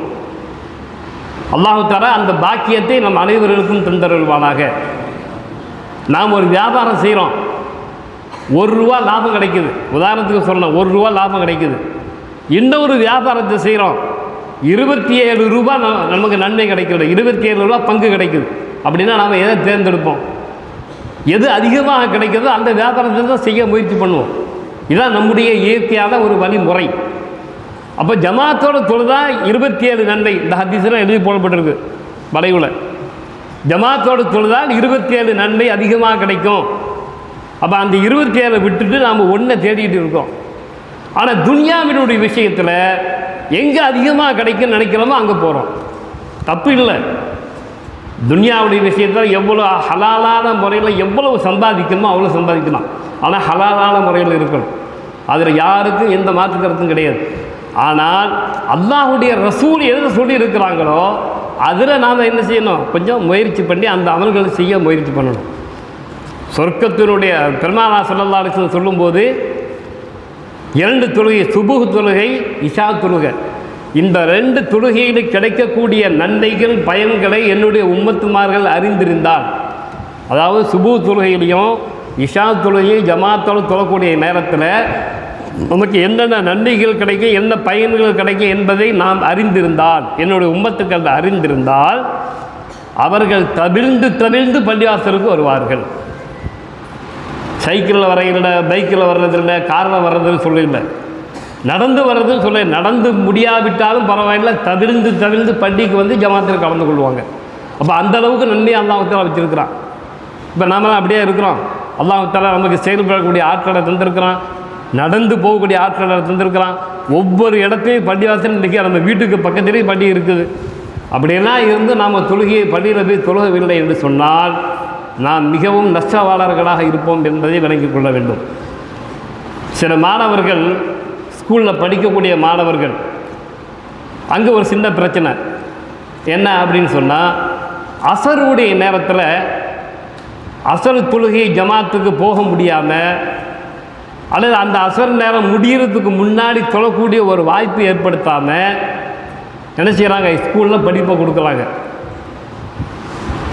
அந்த படிப்பு சம்பந்தப்பட்ட மாணவர்கள் பேசும்போது எங்களுக்கு அசர் தொழுக முடியலை, ஸ்கூல் முடிஞ்சு வீட்டுக்கு வரக்காட்டியும் அசர் தொழுக கதாவாயிரும். இப்போ நாங்கள் என்ன செய்ய முடியும்? அப்படின்னா என்ன, 5:30 மணி வரைக்கும் ஸ்கூல் நடக்குதுன்னு அர்த்தம். அப்புறம் ஸ்கூல் முடிஞ்சதுக்கு பின்னாடி 5:30 மணிக்கு வீட்டுக்கு வந்து பேக்கெலாம் வச்சுட்டு அப்புறம் உது செஞ்சு தொழுவு காட்டி மகரிப் ஆகி. ஏன்னா அந்த ஒரு டைமில் மகரிப் 6 மணிக்கு 5:55க்கெலாம் மகரிப் வரும். அப்போ அசர் தொழுக முடியாமல் போயிடுது அப்படின்னு சொன்னாங்க. அப்போ நம்முடைய காயல்பட்ட ஜமாத்துல் உலமா சார்பாக அந்த பள்ளிக்கூடத்திற்கு சென்று அவர்களுடைய நிர்வாகிகளோடு நாம் தொடர்பு கொண்டு பேசணும். இப்படி ஒரு சூழ்நிலை உங்களுடைய ஸ்கூலில் இருக்கதாக நாங்கள் கேள்விப்பட்டோம். அது உண்மையாக இருந்தால், ஏன்னா மாணவர்கள் சொல்கிறாங்க, அது உண்மையாக இருந்தால் நீங்கள் அவங்க அசர் தொழுவதற்கு ஏற்பாடு செய்ய வேண்டும், கலா இல்லாமல் தொழுவதற்கு நீங்கள் ஏற்பாடு செய்யணும் அப்படின்னு சொல்லும்போது அவங்களே திகைச்சு சொல்கிறாங்க, இல்லையே நாங்கள் அப்படி செய்யலையே, எல்லாருமே ஸ்கூல் முடிஞ்சவொன்னு போயிடுறாங்களான்றாங்க. ஆனால் கடைசியாக விசாரிக்கும் போது எந்த மாணவர்கள் பாடத்தில் ரொம்ப வீக்காக இருக்கிறாங்களோ அந்த மாணவர்கள் மட்டும் உட்கார வைத்து இன்னும் ஒரு அரை மணி நேரம் பாடம் நடத்தி அனுப்புகிறாங்க. அப்போ அதனால் அசர் தொழுவு கதாவை போயிடும். அப்போ அவங்கள்ட்ட நாங்கள் பேசும்போது அவங்க சொன்னாங்க, இல்லை இன்ஷா அல்லாஹ் எங்கள் பள்ளியில் நாங்களே பள்ளிக்குள்ளேயே ஒரு மஸ்ஜிதை உருவாக்கி அங்கே பிள்ளைகளை தொழு வைக்கிறதுக்கு ஏற்பாடு செய்ய முயற்சி பண்ணிகிட்டு இருக்கோம் அப்படின்னு சொன்னாங்க. அல்ஹம்துலில்லாஹ் அதை செஞ்சு பாருங்கள், செய்யுங்க அப்படின்னு சொல்லிட்டு வந்தோம். அப்போ தொழுகையை விடுவதற்கு எந்த நேரத்திலும் கூட எந்த இடத்திலும் நமக்கு அனுமதி இல்லை என்பதை விளக்கிக் கொள்ள வேண்டும். ஆகையால் இளைஞர்கள், வாலிபர்கள், மற்ற பெரியவர்கள் சில பேர் நினச்சாங்க கஷ்டப்பட்டு தொழுவு வந்துடுறாங்க. இவங்க எல்லாம் தொழுகையை பள்ளியோடு தொழ வைக்க வேண்டும், பள்ளியில் தொழ வேண்டும், பள்ளியினுடைய தொடர்போடு இருக்கணும். ஏன்னா நமக்குன்னு இது துனியாவில் வாழக்கூடிய இப்போ நம்முடைய வீடுகளில் வாழ்ந்துக்கிட்டே இருக்கிறோம். கடைசியில் ஒரு வாழ்க்கை வரும், அந்த வாழ்க்கையினுடைய வீடு என்னவென்று சொன்னால் பள்ளிவாசல் தான், கபிரிஸ்தான். 6 அடி தான், அதை தவிர ஒரு இஞ்சி கூட கூட்டி தரமாட்டாங்க. ஒரு கபிரிஸ்தானில் ஒரு மையத்தை அடக்கிறதா இருந்தால் 6 அடி தான். அந்த 6 அடிக்குள்ளே தான் நம்முடைய உடல் அடக்கப்படும். அதுதான் நம்முடைய இடம், நிரந்தரமான இடம். அப்போ நிரந்தரமான இடம்னு சொன்னால் என்ன? பள்ளிவாசலோட கபிரிஸ்தான். ஆனால் உலகத்தில் வாழும்போது நம்முடைய சொந்த வீடுகளில் வாழ்ந்துக்கிட்டு சந்தோஷமாக போயிட்டே இருக்கோம், பள்ளியை மறந்துடுறோம். அதனால் வரக்கூடிய காலங்களில் யாராக இருந்தாலும் சரி பள்ளியோடு தொடர்போடு இருக்கும்போது அன்புடன் கேட்டுக்கொள்கிறேன். ஏன்னா பள்ளியினுடைய தொடர்பு மிக மிக அவசியம். அந்த தொடர்பு இருந்தால் நாளை கியாம நாளில் அல்லாஹுடைய அரிசியின் கீழ் இருக்கக்கூடிய பாக்கியத்தை அல்லாஹ் நமக்கு தருகின்றான் என்பதை நினைத்து கொள்ள வேண்டும். பெருமானார் ஸல்லல்லாஹு அலைஹி வஸல்லம் அவருடைய சுன்னத்தான வழிமுறைகளை பின்பற்றக்கூடிய பாக்கியத்தை அல்லாஹ் நமக்கு தருகின்றான் என்பதை நாம் விளங்கிக் கொள்ள வேண்டும். அடுத்து இன்றைய பாடத்தில் புகாரி இமாம் அவர்கள் தொழுகையினுடைய சிறப்புகள் நிறைய சொல்லிகிட்டே வர்றாங்க, நேரம் முடிய போகுது. ஆனால் இகாமி ஸலாத்தி உயிதாய் ஸக்கா, தொழுகையை நீங்கள் நிலையை நிறுத்துங்கள், ஜக்காத்தை கொடுங்கள் என்று ஒரு பாடத்தை ஆரம்பிக்கிறாங்க. அந்த ஜக்காத்தினுடைய ஒரு சில விஷயங்கள், தலைப்புகளை மாத்திரம் இந்த காலகட்டத்தில் நாம் எப்படி செய்ய வேண்டும் என்பதை சுருக்கமாக சொல்லி முடிக்கிறேன். ஏன்னா ஜக்காத்துடைய பாடங்கள் இதே புகாரி கிதாபில் 7வது ஜுஸுவில் அந்த பாடம் வருகின்றது. அந்த 7வது அன்றைக்கு பயன் பண்ணக்கூடிய ஆலிம் பெருந்தகை அவர்கள் ஜக்காத்தை பற்றி மிக விளக்கமாக சொல்லுவாங்க இன்ஷா அல்லாஹ். ஆனால் அதனுடைய தலைப்பை மாத்திரம், ஜக்காத்து யாரின் மீது கடமை, எப்படி கடமை, அது எப்படி கொடுக்கணும், எவ்வளோ அளவு என்ன என்பதை பற்றி ஒரு சில வார்த்தைகள். ஏன்னா இப்போ தொழுகையினுடைய சட்டத்திட்டங்கள்லாம் நமக்கு தெளிவாக ஆக்கப்பட்டாச்சு. இப்படி தான் தொழுகணும், இப்படி தான் இருக்கணும், தொழுகை இப்படி குறை ஏற்பட்டால் இப்படி நிவர்த்தி பண்ணணும் எல்லாம் சொல்லியாச்சு. நோன்பை பற்றி நமக்கு சொல்லப்பட்டது, இப்படி நோன்பு வைக்கணும், இந்தந்த குறிப்பிட்ட காலத்தில் வைக்கணும், அந்த நோன்பில் ஏதாவது தவறு ஏற்பட்டால் இன்னென்ன பரிகாரம் செஞ்சுக்கணும்னு எல்லாம் சொல்லியாச்சு. ஹஜ்ஜுடைய அமல்களும் சொல்லப்பட்டு விட்டது, எல்லாமே நமக்கு சரி. ஆனால் ஜக்காத்துடைய விஷயத்தில் மாத்திரம் காலத்திற்கு தக்கவாறு, அதாவது பொருளாதாரத்துக்கு தக்கவாறு அதனுடைய சட்டத்திட்டங்கள் கொஞ்சம் முன்பின் மாறிக்கிட்டே இருக்கும். ஏன்னா நாம் சம்பாதிக்கக்கூடிய பொருள்கள், நாம் சம்பாதிக்கக்கூடிய வருமானம் என்பதெல்லாம் ஒரே முறையில் இல்லை, பல முறைகளை நாம் சம்பாதிக்கிறோம். அப்படி இருக்கும்போது அதனுடைய சட்டத்திட்டங்கள் அந்த காலத்துக்கு தக்கவாறு என்ன செய்ய மாறுபட்டு கொண்டே இருக்குது. அதனால் மூத்த ஆலிம்கள் இருக்கிறாங்க, அவங்களிடத்தில் நம்ம அதை கேட்டுக்கொண்டு அதனுடைய விளக்கத்தை தெரிஞ்சு கொள்ளணும். ஜக்காத்துடைய நிலைமை என்ன, அதனுடைய ஹிசாப் என்ன, அதனுடைய அளவு என்ன, எவ்வளோ கொடுக்கணும், யாருக்கு கொடுக்கணும் என்பது அல்லாஹ் தஆலா குர்ஆனில் சொல்கின்றான். இன்னம ஸதகாத்து லில் ஃபுகராயின் வரக்கூடிய ஒரு ஆயத்து, அதில் 8 கூட்டத்தார்களை சொல்கிறான். இந்த 8 கூட்டத்தார்களுக்கு நீங்கள் ஜக்காத்து கொடுக்க வேண்டும். அதில் இப்போதைக்கு பார்க்குறதுன்னு சொன்னால் 4 அல்லது 5 கூட்டத்தார்கள் மட்டும்தான் இருக்கிறாங்க. லில் ஃபுகரா, ஃபக்கீர்கள், மிக ஏழை, பரம ஏழைன்னு சொல்லுவோம் இல்லை, அந்த பரம ஏழைகள் இருக்கிறாங்க. மிஸ்கீன்கள் இருக்கிறாங்க. அப்புறம் அல்லபத்தி குலூபுகும், புதுசாக இஸ்லாத்திற்கு வந்தவர்கள், இஸ்லாத்தை புதுசாக ஏற்றுக்கொண்டவர்கள் இருக்கிறாங்க. அடிமைகள் இருக்கிறாங்க, அடிமைகள் இப்போ இல்லை. ஒல் காரிமீன், கடனாளிகள் இருக்கிறாங்க. ஒஃபி சபீலில்லாஹ், அல்லாஹுடைய பாதையில் ஜிஹாது செய்தவர்கள், போர் செய்தவர்கள். ஒபிலி சபீல், வழிபோக்கர்கள். இப்படி 8 கூட்டத்தார் அல்லாஹ் சொல்கிறான். ஆனால் இப்போ பார்க்கும்போது 4-5 கூட்டத்தார்கள் தான் இருக்கிறாங்க. அதில் ஃபுகராக்கள், மிஸ்கின்கள் இப்போ வாழ்ந்துக்கிட்டே இருக்கிறாங்க. ஆனால் ஜக்காத்தை வசூல் செய்யக்கூடிய ஒரு காலகட்டம் இருந்தது. ஜக்காத்து தொழுகையை வசூல் செய்கிறதுக்கான ஒரு ஆளை ஏற்பாடு செய்வாங்க. அவங்க போய் ஜக்காத்தை வாங்கிட்டு வருவாங்க. அவருக்கும் ஜக்காத்துடைய பொருளிலிருந்து சம்பளம் கொடுக்கலாம் அப்படின்னு இருந்தது. அதான் ஒரு ஆமீன். அப்புறம் புதுசாக இஸ்லாத்துக்கு வந்தவர்கள், அடிமைகள், இப்போ அடிமைகள் இல்லை. அப்புறம் கடனாளிகள், இப்போ கடனாளிகள் நிறைய பேர் இருக்கிறாங்க. அல்லாஹ்வுடைய பாதையில் யுத்தம் செய்தவர்கள் இப்போ அவங்க இருக்கிறாங்கன்னு கேட்டால் இல்லை. ஏன்னா இப்போ ஜிஹாதன் நடைபெறவில்லை. ஒபிலி சபீல், வழிபோக்கர்கள். அதாவது நல்ல காசு, ஊரில் காசு வச்சுருக்கிறாங்க. எங்கேயோ வெளியூருக்கு போனாங்க, கையில் காசு இல்லை, ஒன்றும் இல்லை, என்ன செய்யறது? அப்போ அந்த ஊரில் உள்ள மக்கள்கிட்ட ஜகாத் வாங்கலாம். இப்படி சட்டத்திட்டங்கள் இருக்குது. இந்த விஷயத்தில் கொஞ்சம் நம்ம கவனமாக இருக்கணும். நாம் கொடுக்கக்கூடிய ஜக்காத்து யாருக்கு போய் சேருதுன்னு பார்க்கணும். யாரோ கேட்டாங்க கொடுத்தாங்கன்னு சொன்னால் அது ஜக்காத்து நிறைவேறாது, அது சதகாவாக போயிடும். அப்போ நாம் கொடுக்கக்கூடிய அந்த ஜக்காத்தினுடைய அமௌண்ட்டு, அதனுடைய தொகை இந்த 8 கூட்டத்தார்களில் இப்போது யார் இருக்கின்றார்களோ அவர்களுக்கு போய் சேருவது நாம் பார்ப்பது நம்முடைய கடமை. அந்த அடிப்படையில் குர்ஆனுடைய ஆயத்தின் அடிப்படையில் பார்க்கும்போது ஜக்காத்து எப்போது கடமையாகிறது என்று கேட்டால் உலமாக்களுக்கு மத்தியில் 2 கருத்து இருக்குது. ஒன்று, தங்கத்தை கணக்கு வைத்து ஜக்காத்து கொடுக்கணும். இன்னும் சில உலமாக்கள் வெள்ளியை கணக்கு வைத்து ஜக்காத்து கொடுக்கணும். அப்போ அல்லாஹ்வுடைய ரசூல் என்ன சொன்னாங்கன்னா, 85 கிராம் தங்கம் யாரிடத்தில் இருக்கின்றதோ, அதற்கு மேலே யாரிடத்தில் இருக்கின்றதோ அவர்கள் அந்த 85 கிராமுக்கு எவ்வளோ தொகை வருகின்றதோ அதை கணக்கு பார்த்து ஜக்காத்து கொடுக்கணும். வெள்ளியை எடுத்துக்கொண்டோன்னு சொன்னால் 595 கிராம் யாரிடத்தில் இருக்கின்றதோ அவங்க ஜக்காத்து கொடுக்கணும். இப்போ ஸல்லல்லாஹு அலைஹி வஸல்லம் இந்த ஹதீஸ் சொல்லும்போது அந்த காலத்தில் எப்போ சொன்னாங்களோ அந்த காலத்தில் தங்கத்தினுடைய விலையும் வெள்ளியினுடைய விலை இப்போ சொன்னாங்க பாருங்கள். தங்கம் 85 கிராம், வெள்ளி 595 கிராம், இந்த ரெண்டுடைய விலையும் ஒரே மாதிரி இருந்தது. அதனால் கொடுக்குறதுக்கு ஈஸியாக கணக்கை கொடுத்துடலாம். ஆனால் இப்போ அப்படி இல்லை. இப்போ தங்கத்தினுடைய விலை எவ்வளோ இருக்குது, வெள்ளியினுடைய விலை எவ்வளோ இருக்குதுன்னு சொல்லி கணக்கு போட்டு பார்த்தோன்னு சொன்னால் 85 கிராம் தங்கம் அதனுடைய தொகை இன்றைய அளவு, இன்றைய நாளையில் அதனுடைய தொகை என்னவென்று சொன்னால் 10,85,000 ரூபா. இப்போ 1 கிராம் 12,000 தாண்டி போயிட்டே இருக்குது. 1 கிராம் தங்கம் 12,000 தாண்டி போயிட்டே இருக்குது. அப்போ 85 கிராம் சொன்னால் 10,85,000 ரூபா வருகின்றது. ஆனால் அதே நேரத்தில் வெள்ளி 595 கிராம் கணக்கு போட்டோன்னு சொன்னால் 1,31,000 ரூபா. இப்போ ஜக்காத்து கொடுக்கக்கூடியவர்கள் 10 லட்சம் ரூபா இருந்தால் ஜக்காத்து கொடுக்குறதா, அல்லது வெள்ளியை கணக்கு பண்ணி 1 லட்சம் ரூபா இருக்கிறவங்க ஜக்காத்து கொடுக்குறதா? இப்படி உலமாக்களுக்கு மத்தியில் ஒரு சில கருத்து வேறுபாடுகள் இருக்குது. சில உலமாக்கள் என்ன சொல்கிறாங்க, தங்கத்தை கணக்கெடுத்து அதனுடைய தொகையை விட்டால் ஜக்காத்து கொடுக்கலாம்.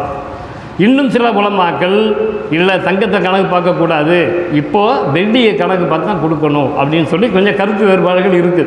அதில் நம்ம மூத்த உலமாக்கள்கிட்ட கேட்டு இன்ஷா அல்லாஹ் தெரிஞ்சு கொள்ளலாம். ஆனால் இந்த ரெண்டுக்கும் ஏகப்பட்ட வித்தியாசம் இருக்குது. இப்போ 10 லட்சம் ரூபா வச்சுருக்கிறவன் எத்தனை பேர் இருக்கிறாங்க நமக்கு தெரியும், எத்தனை பேர் இருப்பாங்க. அப்போ 1 லட்சம் ரூபா இருக்கக்கூடியவங்க, 1,39,000 ரூபா இருக்கக்கூடியவங்க நிறைய பேர் இருக்காங்க. அப்போ அந்த வெள்ளியை கணக்கு பண்ணணுன்னு சொன்னால் யார் இடத்துல 1,39,000 ரூபா இருக்குதோ அந்த தொகை 1 வருடம் தன்னுடைய கையில் இருக்கணும். அந்த 1 வருடம் இருந்ததுக்கு பின்னாடி அதுக்கு ஜக்காத்து கொடுக்கணும். தங்கத்தின் அடிப்படையில் நாம் ஜக்காத்து கொடுக்க வேண்டும் என்று சொன்னால் 10,80,000 ரூபா யார் கையில் இருக்கிறதோ அந்த தொகை 1 வருடம் இருந்தால் ஜக்காத்து கொடுக்கணும். இப்போ இது ரெண்டுக்கு ஏகப்பட்ட வித்தியாசம், கிட்டத்தட்ட 10 மடங்கு வித்தியாசமாக இருக்குது. அப்போ தங்கத்தை கணக்கு பண்ணி பார்த்தோன்னு சொன்னால் 10 லட்சத்துக்கு குறைவாக யார் வச்சுருக்கிறாங்களோ அவங்க ஜக்காத்து கொடுக்க மாட்டாங்க. வெள்ளியை கணக்கு பண்ணன்னு சொன்னால் 1,39,000 ரூபா யார் வச்சுருக்கிறாங்களோ அவங்க ஜக்காத்து கொடுக்கணும். இப்போ எதை எடுக்கிறது? ஆனால் ஸல்லல்லாஹு அலைஹி வஸல்லம் அவருடைய காலத்தில் ரெண்டும் ஒரே அளவாக இருந்தது. அதனால் எந்த பிரச்சனையும் இல்லை. இப்போ பிரச்சனை வந்து போச்சு. இப்போ எதை எடுக்கிறதுன்னு சொன்னால், அரபு நாடுகளில் இருக்கக்கூடிய உலமாக்கள் யோகபித்து சொல்கிறாங்க. அவங்க ஜகாத்தை பற்றி ஒரு கிதாபை எழுதி யோகபித்து என்னென்ன இமாம்கள்லாம் சொல்லியிருக்கிறாங்களோ அந்த இமாமுடைய சொல்லை அடிப்படையாக வைத்து ஒரு விஷயத்தை சொல்கிறாங்க. ஜக்காத்து கொடுக்க வேண்டும் என்று சொன்னால் வெள்ளியை தான் நீங்கள் கணக்கெடுக்க வேண்டும் அப்படின்னு சொல்லி, வெள்ளியினுடைய அளவு வந்துட்டுன்னு சொன்னால் நீங்கள் ஜக்காத்து கொடுக்கணும். ஆனால் நமது நாட்டில், இந்தியாவினுடைய நாட்டில் இருக்கக்கூடிய உலமாக்கள் ரெண்டு கருத்து. ஒரு சிலவங்க தங்கம், இன்னொரு சிலவங்க வெள்ளி.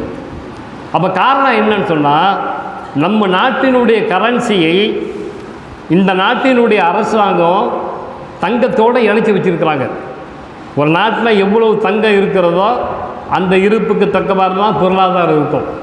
அதனால் நம்ம நாட்டினுடைய அரசாங்கம் நம்முடைய கரன்சி, இந்திய நோட்டு இருக்குல்ல, அந்த நோட்டை தங்கத்தோடு கணக்கு வச்சு என்ன செய்கிறாங்க, அச்சிடுறாங்க.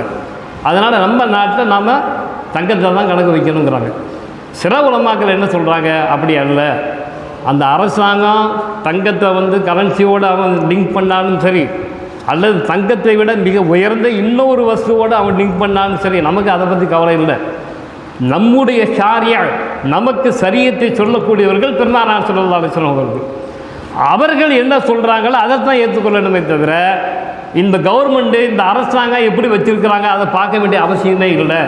அப்படியானால் 10 லட்சத்திற்கு குறைவாக இருக்கக்கூடியவர்கள், குறைவாக 9 லட்சம் வச்சுருக்கான்னு சொன்னால் அவங்க ஜக்காத்து கொடுக்க மாட்டான்.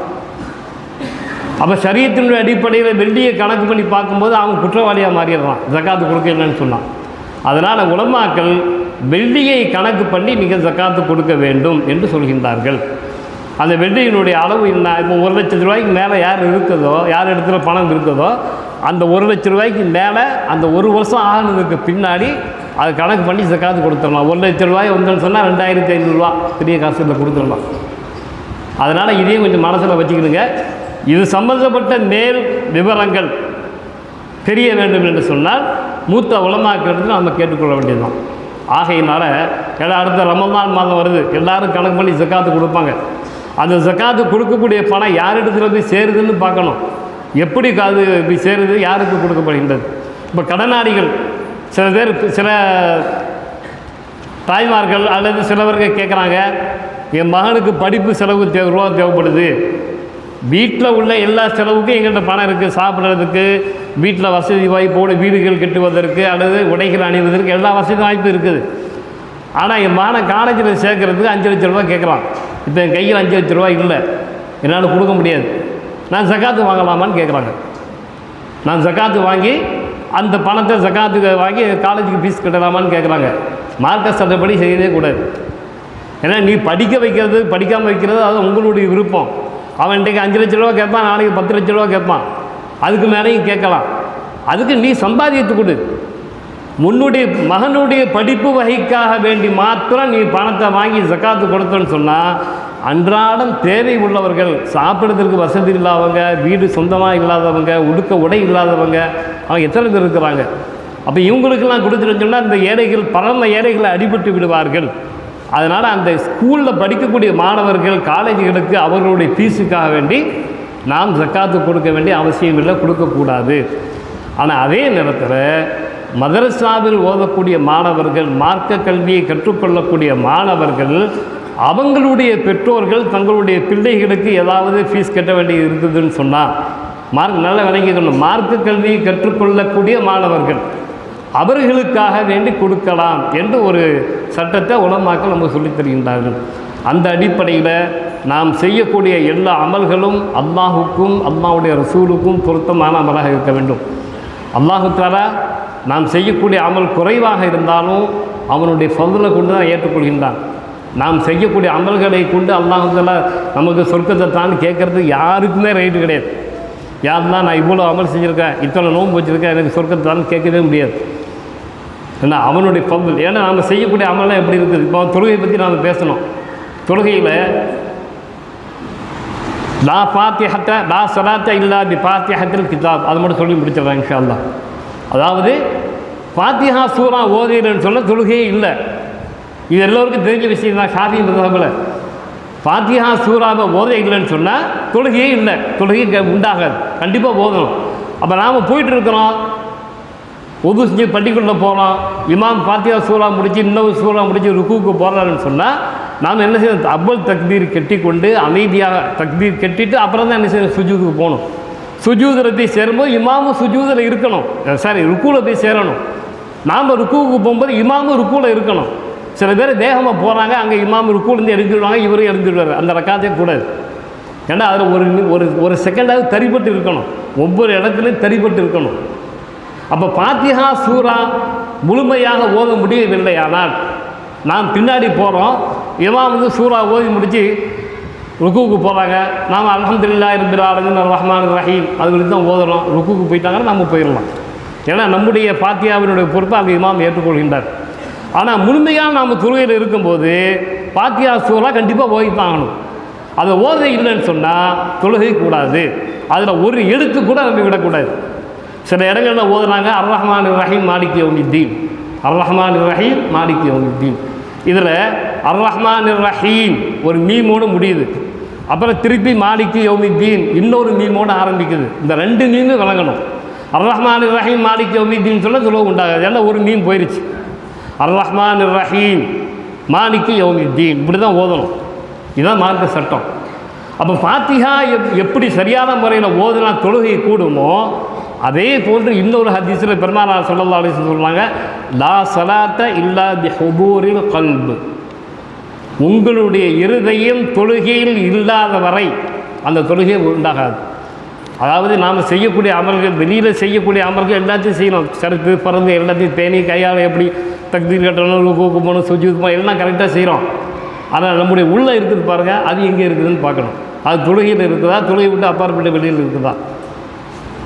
நிச்சயமாக நாம் சொல்ல முடியும், எந்த மனிதர் இருந்தாலும் சரி, அல்லாஹு அக்பர் தக்பீர் கட்டுறதுக்கு பின்னாடி அஸ்ஸலாமு அலைக்கும் வரஹ்மத்துல்லாஹ்னு சொல்கின்ற வரை அல்லாஹ்வை தஆலாவை தவிர வேறு யாரையும் நான் நினைத்து பார்க்கவே இல்லை, என்னுடைய கல்பில் அல்லாஹ்வுடைய சிந்தனை மட்டும்தான் இருந்ததுன்னு சொல்லி யாராவது சொல்ல முடியுமா? யாராலையும் சொல்ல முடியாது. ஆனால் ஸல்லல்லாஹு அலைஹி வஸல்லம் என்ன சொல்கிறாங்க, கல்பு ஹாஜராகவில்லை ஆனால் உங்களுடைய தொழுகை கூடாது. அப்போ இது ஆன்மீக சம்பந்தப்பட்ட விஷயம். கல்பை எப்படி ஹாஜராக்கணும், அல்லாஹ்வுடைய தொழுகையில் இருக்கும்போது வேறு சிந்தனையே வரக்கூடாது. இமாம்கள் இந்த விசேஷமானவர்கள் இருக்கிறாங்க, அல்லாஹ்வுடைய சிந்தனை இல்லாமல் இன்னொரு சிந்தனை வந்துட்டு அவங்க தொழுகை வாத்தியலாயிரும். இன்னும் சொல்ல போனால் நோன்பு பிடித்த காலத்தில் அல்லாஹ்வுடைய சிந்தனை இல்லாமல் அவங்க நோன்பு வச்சேன்னு சொன்னால் நோன்பே கூடாதுன்னு இருக்குது. இப்போ அந்த காலகட்டம்னா எப்போது நமக்கு ஒரு நம்மளால் எல்லாம் செய்ய முடியுமா அப்படின்னு பார்த்தா நிச்சயமாக முடியாது. அது அல்லாஹ்வுடைய ஃபضல் தான். நாம் செய்யக்கூடிய அமல்களை கொண்டு சொர்க்கத்தை அல்லாஹ்கிட்ட கேட்கவே முடியாது. அல்லாஹ்வுடைய ஃபضல், பெருமானார் ஸல்லல்லாஹு அலைஹி வஸல்லம் முஹப்பத், இந்த ரெண்டும் தான் நம்ம சொர்க்கத்துக்கு கொண்டு சேர்க்கும். உமர் ரலியல்லாஹு தஆலா அன்ஹு அவருடைய அவங்க இருக்கும்போது பெருமானார் ஸல்லல்லாஹு அலைஹி வஸல்லம் சொல்கிறாங்க, யா உமர், ஒரு காலகட்டம் வரும், உங்களை நீங்கள் மரணித்ததற்கு பின்னால் உங்களுடைய கபூரில் கொண்டு வைக்கும்போது அந்த கபரு உங்களுடைய எலும்புகளையும் உங்களுடைய சதைகளையும் என்ன செய்யும், இறுக்கி பிடிக்கும். அப்படின்னு நீங்கள் அதில் இறுக்கி பிடிச்சதன் காரணமாக எலும்பு எல்லாம் துண்டு துண்டாக ஆயிரும் அப்படின்னு ஒரு காலகட்டம் வரும்னு சொல்லி காட்டுறாங்க. அப்போ உமர் ரலியல்லாஹு தஆலா அன்ஹு அவங்க எப்பவும் அழகாக கேள்வி கேட்பாங்கல்ல, ஸல்லல்லாஹு அலைஹி வஸல்லம் நேரடியாக பேசுவாங்க, எந்த சூழ்நிலையும் கேள்வி கேட்டுருவாங்க. யாரை சொல்லுதா? அப்படி அந்த கபூரில் அடக்கக்கூடிய நேரத்தில் இப்போ எங்களுக்கு என்ன ஈமான் இருக்கிறதோ அந்த ஈமான் இருக்குமான்னு கேட்குறாங்க. இப்போ உங்களோடு வாழக்கூடிய இந்த காலகட்டத்தில் எங்களுக்கு என்ன ஈமான் இருக்கிறதோ அந்த ஈமான் அப்பவும் இருக்குமா, கபூரில் கொண்டு வைக்கும்போது இருக்குமான்னு கேட்குறாங்க. ஆம் யா உமர், நிச்சயமாக இருக்கும்.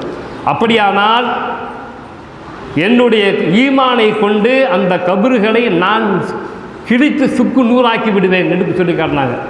எதை? கபரு இவங்களை நெருக்குன்னு சொல்லி ஸல்லல்லாஹு அலைஹி வஸல்லம் சொல்கிறாங்க. இவங்க சொல்கிறாங்க அந்த கபரை நான் கிழித்து விடுவேங்கிறாங்க.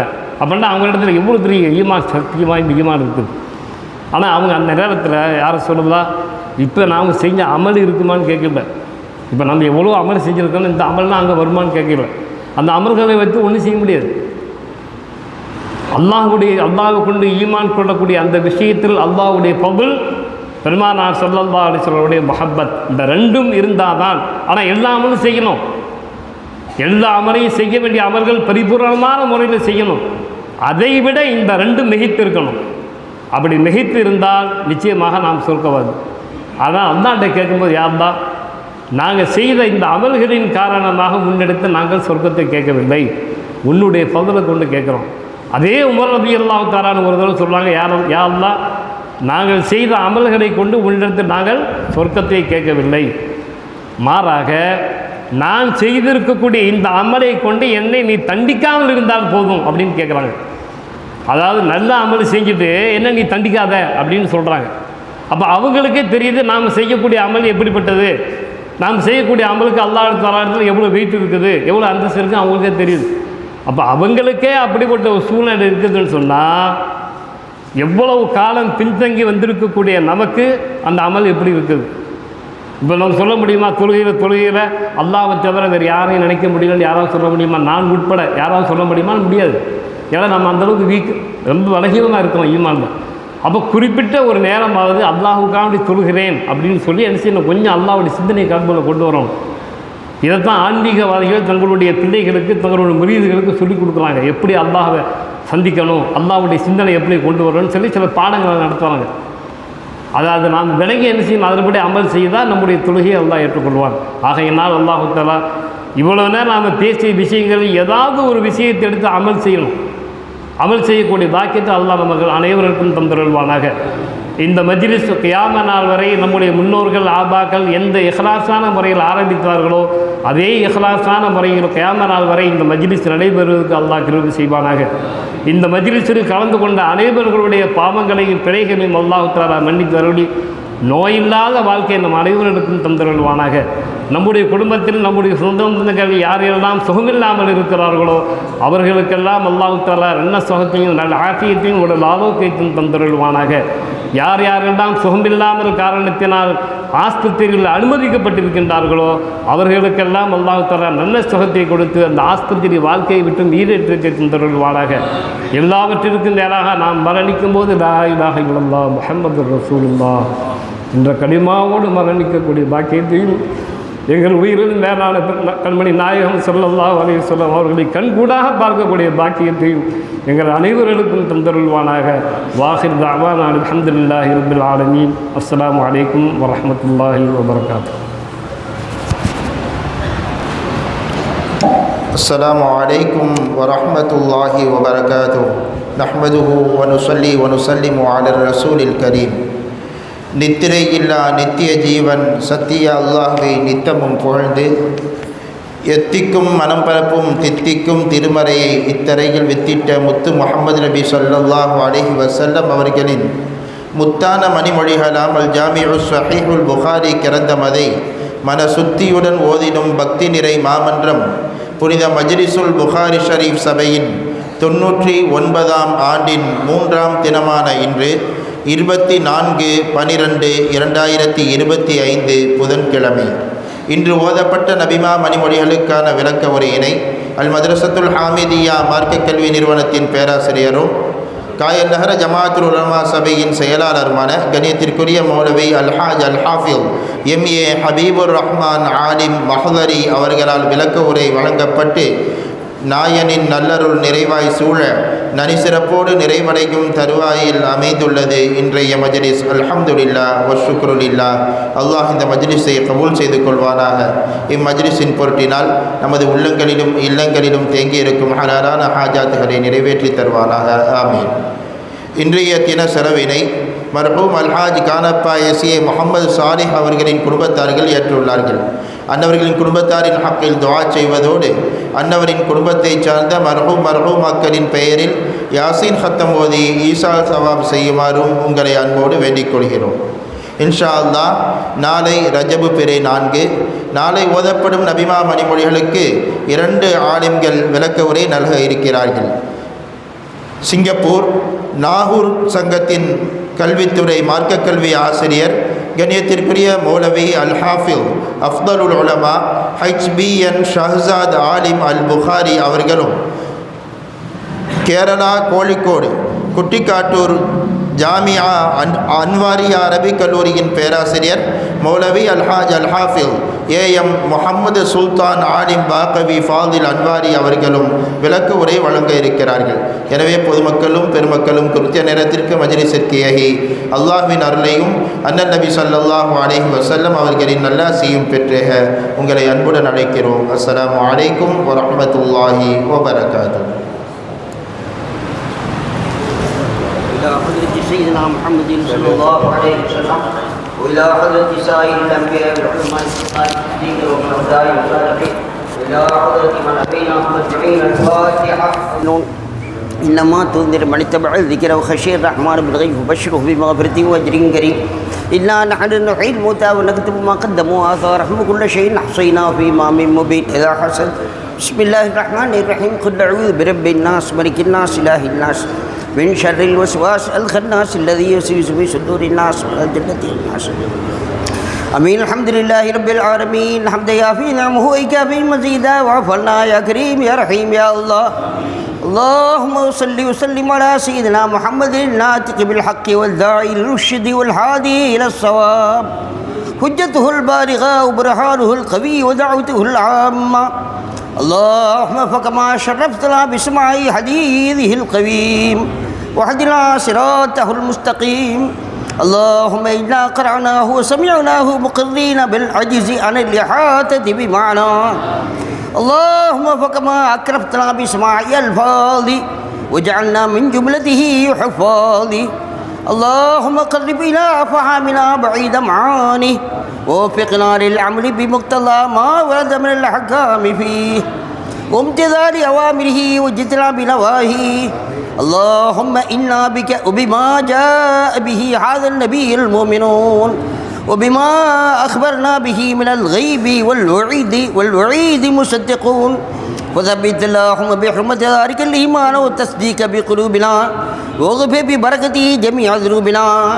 اللهم أوصل من ثواب ما قرأنا من كلامك العزيز هذه هدية واصلة ورحمة نازلة وبركة شاملة وتحفة مقبولة متصلة من لا إلى روح سيدنا محمد صلى الله عليه وسلم خاصة ثم إلى أرواح أهل بيت النبي صلى الله عليه وسلم وثم إلى أرواح أهل البدرين والأحدين والخندقين والتبوقين رضوان الله تعالى عنهم أجمعين وثم إلى أرواح إمام المحدثين أبو عبد الله محمد إسماعيل البخاري رضي الله تعالى عنه وإلى أرواح سيدنا الشيخ المحدثين مسلم بن حجاج الكشيري النيسابوري رضي الله تعالى عنه وثم إلى أرواح سائر المفسرين والمحدثين رضوان الله تعالى عنهم أجمعين وثم إلى روي سيدنا قطب الرباني والغوث السمداني محي الدين عبد القادر الجيلاني رضي الله تعالى عنه وإلى روي سيدنا قطب الأكبر والغوث الأشعري سيدنا أبو الحسن علي الشاذلي رضي الله تعالى عنه وإلى روي سيدنا قطب الهند خواجة معين الدين الشيخ رضي الله تعالى عنه وإلى روي سيدنا سيد أحمد الكبير الرفاعي رضي الله تعالى عنه وإلى روي سيدنا العارف الله فؤاد رضي الله وسيد أحمد بريم متابع وأبو بكر سلم متابع رضي الله تعالى عنه وثم إلى أرواح كل ولي الله تعالى من مشارق الأرض إلى مغاربها إلا الله يحمينا بحمايته ونفعل الله بعلومه وأسرارهم بأعمالهم الصالح. اللهم اغفر لهم ببركاتهم. ثم إلى أرواح جميع المؤسسين والواقفين والناصرين والساعين لهذا المجلس الشريف وثم إلى أرواح من أبيناهم. اللهم اغفر لهم وارحمهم. اللهم اغفر لهم وارحمهم.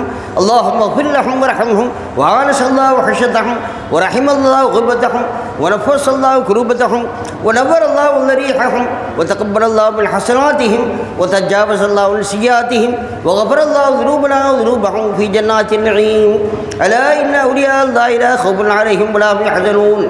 اللهم اجعل قبورهم روضا من رياض الجنان ولا تجعل قبورهم حبرا من حبرة النيران.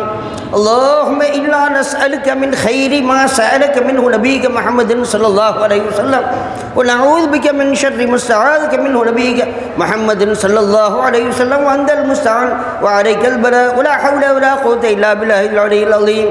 اللهم ارزقنا حج بيتك الحرم وارزقنا زيارة وشفاعة نبينا محمد صلى الله عليه وسلم مرات بعد مرات.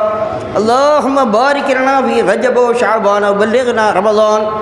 ربنا آتنا في الدنيا حسنة وفي الآخرة حسنة وقنا عذاب النار.